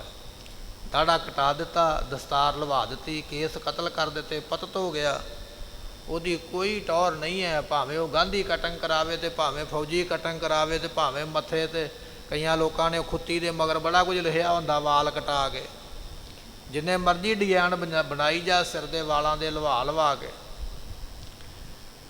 ਤੇ ਮੁਰਗੇ ਦੇ ਖੰਭਾਂ ਵਾਂਗ ਕਈਆਂ ਨੇ ਰੰਗ ਲਾਇਆ ਹੁੰਦਾ ਤਾਂ ਉਹਨੂੰ ਹੋਰ ਤਰ੍ਹਾਂ ਵਾਲ ਕੀਤੇ ਹੁੰਦੇ, ਛਤਰ ਮੁਰਗ ਦੇ ਵਾਂਗ। ਕੋਈ ਉਹਦੇ ਨਾਲ ਟੌਰ ਨਹੀਂ ਹੈ, ਕੋਈ ਸ਼ੋਭਾ ਨਹੀਂ ਹੈ, ਇੱਕ ਮਨ ਦਾ ਭਰਮ ਹੈ। ਸਤਿਗੁਰੂ ਕਹਿਣ ਲੱਗੇ ਜਿਹੜਾ ਮਰਦ ਦਸਤਾਰ ਤੋਂ ਬਿਨਾਂ ਦਾੜੇ ਤੋਂ ਬਿਨਾਂ ਹੈ ਉਹਦਾ ਜੀਵਨ ਸਫਲਾ ਨਹੀਂ ਹੈ। ਇਨ ਬਿਨ ਔਰਤ ਪਰੈ ਨਿਹਾਰ। ਜੇ ਮਰਦ ਸਿਰ ਤੇ ਦਸਤਾਰ ਨਹੀਂ ਬੰਨ੍ਹਦਾ, ਦਾੜਾ ਨਹੀਂ ਰੱਖਦਾ, ਤੇ ਉਹ ਮਰਦ ਜਿਹੜਾ ਹੈ ਉਹ ਔਰਤ ਦੇ ਸਮਾਨ ਹੈ, ਕਿਉਂਕਿ ਔਰਤ ਨੂੰ ਦਾੜੀ ਨਹੀਂ ਆਉਂਦੀ ਹੈ। ਜਿਹੜੇ ਮਰਦ ਨੇ ਵੀ ਕਟਾ ਦਿੱਤੀ ਉਹ ਮਰਦ ਵੀ ਔਰਤ ਹੀ ਹੈ ਭਾਈ, ਉਹਦੇ ਬਰਾਬਰ ਹੀ ਹੈ, ਕੋਈ ਫਰਕ ਕੋਈ ਨਹੀਂ ਹੈ। ਉਸ ਮਰਦ ਨੂੰ ਵੀ ਔਰਤ ਆਖਿਆ ਜਾਂਦਾ ਹੈ। ਸੱਚੇ ਪਾਤਸ਼ਾਹ ਮੈਂ ਚੀਤ। ਸਤਿਗੁਰੂ ਪਾਤਸ਼ਾਹ ਮਹਾਰਾਜ ਸਾਹਿਬ ਜੀ, ਮੈਂ ਆਪਣੇ ਮਨ ਦੇ ਵਿੱਚ ਤਬ ਕੀ ਧਰੀ ਵਿਸਾਲ ਪ੍ਰਤੀਤ। ਇਹ ਬੀਬੀ ਕਹਿ ਰਹੀ ਹੈ ਮਹਾਰਾਜ ਉਦੋਂ ਤੋਂ ਲੈ ਕੇ ਮੈਂ ਆਪਣੇ ਮਨ ਵਿੱਚ ਹੀ ਪੱਕਾ ਭਰੋਸਾ ਰੱਖ ਲਿਆ। ਮਹਾਰਾਜ ਨੇ ਪੁੱਛਿਆ ਨਾ ਵੀ ਕੋਈ ਬੀਬੀ ਹੈ ਜਿਹਨੇ ਮਰਦ ਦਾ ਮੂੰਹ ਨਾ ਫਟਕਾਰਿਆ ਹੋਵੇ, ਤੇ ਇੱਕੋ ਹੀ ਉੱਠੀ ਭਾਗਣ ਕੌਰ ਕਹਿਣ ਲੱਗੀ ਮੈਂ ਨਹੀਂ ਫਟਕਾਰਿਆ। ਮਹਾਰਾਜ ਨੇ ਪੁੱਛਿਆ ਕਿਉਂ? ਉਹਨੇ ਫਿਰ ਆ ਸਾਰੀ ਸਾਖੀ ਸੁਣਾਈ ਹੈ ਵੀ ਸਾਡੇ 7 ਭੈਣਾਂ ਦੇ ਹੁੰਦਿਆਂ ਅਸੀਂ ਘਰ ਜ਼ਮੀਨ ਜਾਇਦਾਦ ਦੇ ਮਾਲਕ ਨਹੀਂ, 8ਵਾਂ ਭਰਾ ਘਰ ਵਿੱਚ ਆਇਆ ਤੇ ਫਿਰ ਅਸੀਂ ਜ਼ਮੀਨ ਜਾਇਦਾਦ ਦੇ ਔਰ ਲੋਕਾਂ ਵਿੱਚ ਸਤਿਕਾਰਯੋਗ ਬਣੇ, ਕਿਉਂਕਿ ਗ੍ਰੰਥਾਂ ਵਿੱਚ ਲਿਖਿਆ ਜਪ ਤਪ ਕੇਸਾਂ ਦੇ ਨਾਲ ਹੀ ਫਲਦਾ ਹੈ। ਤੇ ਜਦੋਂ ਇਹ ਬਚਨ ਸੁਣਿਆ ਕਹਿਣ ਲੱਗੀ ਵੀ ਉਦੋਂ ਤੋਂ ਮੈਂ ਭਰੋਸਾ ਰੱਖ ਲਿਆ। ਬੀਬੀ ਕਹਿ ਰਹੀ ਹੈ ਵੀ ਇਹ ਧਨ ਹੈ ਉਹ ਮਰਦ ਜਿਹਦੇ ਕਰਕੇ ਅਸੀਂ ਆਪਣੇ ਘਰ-ਬਾਰ ਦੇ ਮਾਲਕ ਬਣੇ, ਉਦੋਂ ਤੋਂ ਮੈਨੂੰ ਪੱਕਾ ਭਰੋਸਾ ਹੋ ਗਿਆ ਹੈ। ਜਨਮਤ ਮਰਦ ਸੋ ਬੰਦ ਖਲਾਸੀ। ਵੇਖੋ ਅਜੇ ਬੱਚਾ ਤੇ ਜੰਮਿਆ ਹੈ, ਅਜੇ ਜਨਮ ਹੀ ਹੋਇਆ, ਵੱਡਾ ਨਹੀਂ ਹੋਇਆ। ਇੱਕ ਬੱਚੇ ਦੇ ਜਨਮ ਲੈਂਦਿਆਂ ਹੀ ਸਾਡੇ ਸਾਰੇ ਦੁੱਖ ਨਾਸ ਹੋ ਗਏ, ਬਿਪਤਾ ਦੂਰ ਹੋ ਗਈਆਂ, ਘਰ ਵੀ ਮਿਲ ਗਿਆ, ਨੌਕਰੀ ਵੀ ਮਿਲ ਗਈ, ਸੰਸਾਰ ਵਿੱਚ ਮਾਣ ਇੱਜ਼ਤ ਵੀ ਮਿਲਿਆ। ਅਜੇ ਪੈਦਾ ਹੀ ਹੋਇਆ, ਵੱਡਾ ਹੋਵੇਗਾ ਤੇ ਹੋਰ ਸਤਿਕਾਰ ਮਾਣ ਦਵਾਵੇਗਾ। ਆਪਾਂ ਅੱਜ ਆਮ ਹੀ ਕਹਿ ਦਿੰਦੇ ਨਾ, ਲੜਕੀ ਵਿਆਹੀ ਜਾਵੇ ਤੇ ਉਹਦੇ ਘਰ ਵਿੱਚ ਅੱਗੇ ਲੜਕਾ ਪੈਦਾ ਹੋਵੇ, ਤੇ ਆਮ ਹੀ ਸਿਆਣੇ ਕਹਿ ਦਿੰਦੇ ਇਹਦੇ ਹੁਣ ਪੱਕੇ ਪੈਰ ਲੱਗ ਗਏ ਨੇ, ਮਾਂ ਦੇ ਪੈਰ ਬੱਚੇ ਨੇ ਲਾ ਦਿੱਤੇ ਆ ਕੇ। ਹੁਣ ਉਸ ਮਾਂ ਨੂੰ ਘਰੋਂ ਕੱਢ ਕੋਈ ਨਹੀਂ ਸਕਦਾ ਹੈ, ਉਹ ਘਰ ਦੀ ਮਾਲਕ ਬਣ ਗਈ ਹੈ, ਕਿਉਂਕਿ ਉਹਦੇ ਘਰ ਵਿੱਚ ਪੁੱਤਰ ਨੇ ਜਨਮ ਲੈ ਲਿਆ ਹੈ, ਉਸ ਮਾਂ ਦੇ ਪੱਕੇ ਪੈਰ ਲੱਗ ਗਏ। ਬਚਨ ਇਹ ਹੈ, ਕਹਿਣ ਲੱਗੇ ਵੀ ਜੰਮਦਿਆਂ ਨਾਲ ਹੀ ਇਸ ਬੱਚੇ ਨੇ ਸਾਡੀਆਂ ਬਿਪਤਾ ਦੁੱਖ ਦੂਰ ਕਰ ਦਿੱਤੇ ਹਨ। ਹਮ ਜਨਾਨੀ ਆਸਪਤ ਪ੍ਰਕਾਸ਼ੀ। ਅਸੀਂ 7 ਜਨਾਨੀਆਂ ਸੀ, 7 ਭੈਣਾਂ ਸੀ, 8ਵੀਂ ਸਾਡੀ ਮਾਂ ਹੈ। ਅਸੀਂ 8 ਜਨਾਨੀਆਂ ਘਰ ਦੇ ਵਿੱਚ ਰਹਿੰਦੀਆਂ, ਪਰ 8 ਦੀਆਂ 8 ਅਸੀਂ ਜ਼ਮੀਨ ਜਾਇਦਾਦ ਨੂੰ ਬਚਾ ਨਹੀਂ ਸਕੀਆਂ। ਦੁਨੀਆ ਵਿੱਚ ਮਾਣ ਸਨਮਾਨ ਵੀ ਲੋਕ ਮਾੜਾ ਵੇਖਦੇ, ਮਾੜਾ ਹੀ ਬੋਲਦੇ ਵੀ ਇਹਨਾਂ ਨੇ ਸਾਡਾ ਕੀ ਕਰ ਲੈਣਾ ਹੈ। ਜਨਾਨੀਆਂ ਬੋਲ ਬਾਲ ਕੇ ਹਟ ਜਾਣਗੀਆਂ, ਲੋਕ ਮਾੜੇ ਬਚਨ ਬੋਲ ਕੇ ਲੰਘਿਆ ਕਰਦੇ, ਪਰ ਕਹਿਣ ਲੱਗੇ ਵੀ ਅਸੀਂ ਸਤਾਂ ਨੇ ਕੁਝ ਵੀ ਪਾਇਆ ਨਹੀਂ ਹੈ। ਨਹਿ ਮੁਲਾਹਜਾ ਕਿਨੈ ਉਬਾਚੀ। ਅਤੇ ਨਾ ਹੀ ਕਿਸੇ ਨੇ ਸਾਨੂੰ ਚੰਗਾ ਬਚਨ ਕਹਿਣਾ, ਸਗੋਂ ਮਾੜਾ ਬਚਨ ਕਹਿ ਕੇ ਟੀਚਰ ਕਰਕੇ ਮਖੌਲ ਕਰਕੇ ਲੋਕ ਲੰਘਦੇ ਹਨ। ਜਾਂ ਤੇ ਧਨ ਸ਼ਮਸ਼ ਹੈ ਸਾਚੀ। ਇਸ ਕਰਕੇ ਮਹਾਰਾਜ ਬਚਨ ਇਹ ਹੈ ਵੀ ਧਨ ਹੈ ਦਾੜਾ, ਜਿਹਦੇ ਕਰਕੇ ਅਸੀਂ 7 ਭੈਣਾਂ ਸਤਿਕਾਰਯੋਗ ਬਣ ਗਈਆਂ, ਜ਼ਮੀਨ ਜਾਇਦਾਦ ਦੇ ਮਾਲਕ ਬਣ ਗਏ, ਸਤਿਕਾਰਯੋਗ ਹੋ ਗਏ। ਮੈਂ ਤੇ ਮਹਾਰਾਜ ਇਸ ਦਾੜੇ ਨੂੰ ਮਰਦ ਨੂੰ ਧਨ ਆਖਦੀ ਹਾਂ। ਫਾਰਸੀ ਜਨ ਜ਼ੁਲਮ ਜਮਹਿ ਲਾਨਤ ਹੈ ਸ਼ਬਜਹ ਰੋਜ਼ ਹਰ ਦੋ ਮਾਹੇ। ਸੋ ਕਹਿਣ ਲੱਗੇ ਵੀ ਇਹ ਬਚਨ ਮਹਾਰਾਜ ਸਾਹਿਬ ਜੀਆਂ ਨੇ ਲਿਖੇ ਨੇ। ਇਸਤਰੀ ਦਾ ਜੰਮਣਾ ਜ਼ੁਲਮ ਤੇ ਉਤਰਨਾ ਹੈ। ਇਸਤਰੀ ਵਿਚਾਰੀ ਤੇ ਨਾ ਸ਼ੁਰੂ ਤੋਂ ਲੈ ਕੇ ਅਖੀਰ ਤੱਕ ਜ਼ੁਲਮ ਹੀ ਹੁੰਦੇ, ਭਾਵੇਂ ਦੁਨੀਆ ਕਿੰਨੀ ਵੀ ਪੜ੍ਹ ਲਿਖ ਜਾਵੇ, ਕਿੰਨੇ ਵੀ ਕਾਨੂੰਨ ਬਣ ਜਾਣ, ਪਰ ਔਰਤ ਤੇ ਜ਼ੁਲਮ ਹੁੰਦਾ ਹੀ ਹੁੰਦਾ ਹੈ। ਜਨਮ ਤੋਂ ਲੈ ਕੇ ਪਹਿਲਾਂ ਛੋਟੇ ਹੁੰਦਿਆਂ ਘਰ ਦੇ ਵਿੱਚ ਕੰਮ ਸਿੱਖਣਾ ਸਿਖਾਉਣਾ, ਬੋਲ ਚਾਲ, ਬਹਿਣਾ ਉੱਠਣਾ। ਲੜਕਾ ਜਦੋਂ ਮਰਜ਼ੀ ਘਰ ਆਵੇ, ਉਹਨੂੰ ਬਹਿਣਾ ਉੱਠਣਾ ਆਵੇ ਨਾ ਆਵੇ, ਉਹਨੂੰ ਬੋਲਣਾ ਚੱਲਣਾ ਆਵੇ ਨਾ ਆਵੇ, ਉਹਦੇ ਵੱਲ ਕੋਈ ਧਿਆਨ ਨਹੀਂ ਦਿੰਦਾ ਹੈ। ਲੜਕੀ ਨੂੰ ਮਾਂ-ਬਾਪ ਦੇ ਘਰ ਵਿੱਚ ਵੀ ਬੜਾ ਸਿਖਾਇਆ ਜਾਂਦਾ, ਬੜਾ ਉਹਦੇ ਉੱਪਰ ਪ੍ਰੈਸ਼ਰ ਪਾਇਆ ਜਾਂਦਾ, ਜ਼ੋਰ ਪਾਇਆ ਜਾਂਦਾ, ਇਹ ਕਰ ਇਹ ਕਰ ਇਹ ਕਰ। ਮਾਂ-ਬਾਪ ਦੇ ਘਰ ਵਿੱਚ ਵੀ ਤਸ਼ੱਦਦ ਚੱਲਿਆ, ਕਈ ਤਰ੍ਹਾਂ ਦੇ ਤਾਨੇ ਮਿਹਣੇ ਬਚਨ ਸੁਣੇ, ਤੇ ਮਾਂ-ਬਾਪ ਜੋ ਲੜਕੀ ਜਵਾਨ ਹੋ ਜਾਂਦੀ ਹੈ ਕਦੇ ਨਹੀਂ ਆਖਦਾ ਵੀ ਇਹ ਤੇਰਾ ਘਰ ਹੈ। ਆਮ ਹੀ ਇਹ ਗੱਲ ਕਹੀ ਜਾਂਦੀ, ਤੂੰ ਆਪਦੇ ਘਰੇ ਜਾਵੇਂਗੀ ਉਦੋਂ ਜੋ ਮਰਜ਼ੀ ਕਰ ਲੈ, ਵੀ ਇਹ ਤੇਰਾ ਘਰ ਨਹੀਂ ਹੈ, ਤੂੰ ਜਨਮ ਹੀ ਲਿਆ ਹੈ, ਘਰ ਤੇਰਾ ਕੋਈ ਨਹੀਂ। ਆਪਦੇ ਘਰੇ ਜਾਵੇਂਗੀ। ਤੇ ਜਦੋਂ ਵਿਆਹੀ ਜਾਂਦੀ ਹੈ, ਵਿਆਹਣ ਤੋਂ ਬਾਅਦ ਵਿੱਚ ਸਹੁਰੇ ਘਰ ਵਿੱਚ ਕਈ ਤਰ੍ਹਾਂ ਦੀਆਂ ਕਮੀਆਂ ਪੇਸ਼ੀਆਂ ਕੱਢੀਆਂ ਜਾਂਦੀਆਂ, ਕਈ ਤਰ੍ਹਾਂ ਦੇ ਬੋਲ ਕਬੋਲ ਬੋਲੇ ਜਾਂਦੇ, ਕਈ ਤਰ੍ਹਾਂ ਦੇ ਉੱਚੇ ਨੀਵੇਂ ਮਾਣ ਦੇ ਅਪਮਾਨ ਦੇ ਬਚਨ ਹੁੰਦੇ। ਉੱਥੇ ਵੀ ਸੰਘਰਸ਼ ਕਰਦਿਆਂ ਹੀ ਲੰਘ ਜਾਂਦੀ ਜ਼ਿੰਦਗੀ। ਉੱਥੇ ਵੀ ਕਿਹਾ ਜਾਂਦਾ ਹੈ ਤੇਰਾ ਘਰ ਨਹੀਂ, ਆਪਣੇ ਘਰੇ ਜਾ। ਪੇਕਾ ਘਰ ਆਖਦਾ ਵੀ ਤੇਰਾ ਇਹ ਘਰ ਨਹੀਂ, ਸਹੁਰਾ ਘਰ ਤੇਰਾ ਹੋਵੇਗਾ, ਉੱਥੇ ਜਾ ਕੇ ਜੋ ਮਰਜ਼ੀ ਕਰੀ। ਸਹੁਰੇ ਘਰ ਆਖਦੇ ਵੀ ਇਹ ਤੇਰਾ ਘਰ, ਤੂੰ ਮਰਜ਼ੀ ਨਾ ਕਰ, ਮਰਜ਼ੀ ਕਰਨੀ ਹੈ ਤੇ ਆਪਣੇ ਬਾਪ ਦੇ ਘਰ ਜਾ। ਨਾ ਪੇਕਾ ਘਰ ਆਪਣਾ ਬਣਿਆ, ਨਾ ਸਹੁਰਾ ਘਰ ਬਣਿਆ। ਸਾਰੀ ਉਮਰ ਸਿੱਖਦਿਆਂ, ਦੂਜਿਆਂ ਦਾ ਭਲਾ ਕਰਦਿਆਂ, ਦੂਜੇ ਵਾਸਤੇ ਜਿਉਂਦਿਆਂ ਜ਼ਿੰਦਗੀ ਲੰਘ ਗਈ। ਤੇ ਜਦੋਂ ਸਰੀਰ ਦੀ ਉਮਰਾਂ ਪੂਰੀ ਹੁੰਦੀ ਹੈ ਨਾ, ਜਦੋਂ ਬੰਦਾ ਮਰਨਾ ਤੇ ਚਲੋ ਸਾਰਿਆਂ ਨੇ ਹੀ ਹੈ, ਬੀਬੀ ਨੇ ਵੀ ਮਰਨਾ, ਬੰਦੇ ਨੇ ਵੀ ਮਰਨਾ ਹੈ। ਤੇ ਜਦੋਂ ਕੋਈ ਔਰਤ ਮਰ ਜਾਂਦੀ ਹੈ, ਕਈ ਇਲਾਕਿਆਂ ਵਿੱਚ ਅਜੇ ਵੀ ਰਿਵਾਜ ਹੈ ਵੀ ਉਹਦੇ ਅੰਤਮ ਕੱਪੜੇ ਜਿਹੜੇ ਨੇ ਉਹ ਵੀ ਪੇਕਿਆਂ ਦੇ ਘਰ ਵਿੱਚੋਂ ਆਉਂਦੇ। ਕੰਮ ਉਹਨੇ ਸਾਰੀ ਜ਼ਿੰਦਗੀ ਸਹੁਰਿਆਂ ਦਾ ਕਰਿਆ ਹੈ, ਸਹੁਰਿਆਂ ਦੇ ਘਰ ਦੀ ਜੂਠ ਮਾਂਜੀ ਹੈ, ਘਰ ਸਾਫ਼ ਸਫਾਈ ਰੱਖੀ ਹੈ, ਬੱਚਿਆਂ ਨੂੰ ਜਨਮ ਦਿੱਤਾ, ਬੱਚਿਆਂ ਨੂੰ ਪੜ੍ਹਾਇਆ। ਸਾਰੀ ਜ਼ਿੰਦਗੀ ਸੰਘਰਸ਼ 'ਤੇ ਲਾਉਣ ਤੋਂ ਮਗਰੋਂ ਜਦੋਂ ਉਹ ਦੁਨੀਆ ਤੋਂ ਜਾਏਗੀ, ਉਹਨੂੰ ਉਸ ਘਰ ਦੇ ਵਿੱਚੋਂ ਕੱਪੜੇ ਵੀ ਨਸੀਬ ਨਹੀਂ ਹੋਣਗੇ ਪਾਉਣ ਵਾਸਤੇ। ਉਹ ਵੀ ਆਖਿਆ ਜਾਂਦਾ ਵੀ ਹੁਣ ਪੇਕੇ ਲੈ ਕੇ ਆਉਣਗੇ, ਉਹੀ ਪਾਏ ਜਾਣਗੇ। ਕਈ ਇਲਾਕਿਆਂ ਵਿੱਚ ਅੱਜ ਵੀ ਇਹ ਰਿਵਾਜ ਹੈ ਵੀ ਇਸ ਤਰ੍ਹਾਂ ਕੱਪੜੇ ਆਉਂਦੇ। ਕਹਿਣ ਤੋਂ ਭਾਵ ਇਹ ਹੈ ਵੀ ਜਨਾਨੀ ਦਾ ਜੀਵਨ ਸਾਰੀ ਉਮਰ ਸੰਘਰਸ਼ ਕਰਦਿਆਂ ਹੀ ਲੰਘਦਾ ਹੈ। ਭਾਵੇਂ ਉਹ ਪੇਕਾ ਘਰ ਹੈ, ਭਾਵੇਂ ਉਹ ਸਹੁਰਾ ਘਰ ਹੈ, ਮਜਬੂਰੀਆਂ ਦੇ ਨਾਲ ਲੜਦਿਆਂ, ਆਪਣੀਆਂ ਖਵਾਇਸ਼ਾਂ ਨੂੰ ਘੁੱਟਦਿਆਂ ਹੋਇਆਂ, ਦੂਜਿਆਂ ਦੇ ਸੁੱਖ ਨੂੰ ਵੇਖ ਕੇ ਦੂਜਿਆਂ ਦੇ ਮੁਤਾਬਕ ਆਪਣੇ ਆਪ ਨੂੰ ਢਾਲਣ ਦਾ ਯਤਨ ਕਰਦਿਆਂ ਸਾਰੀ ਉਮਰਾਂ ਲੰਘ ਜਾਂਦੀ ਹੈ।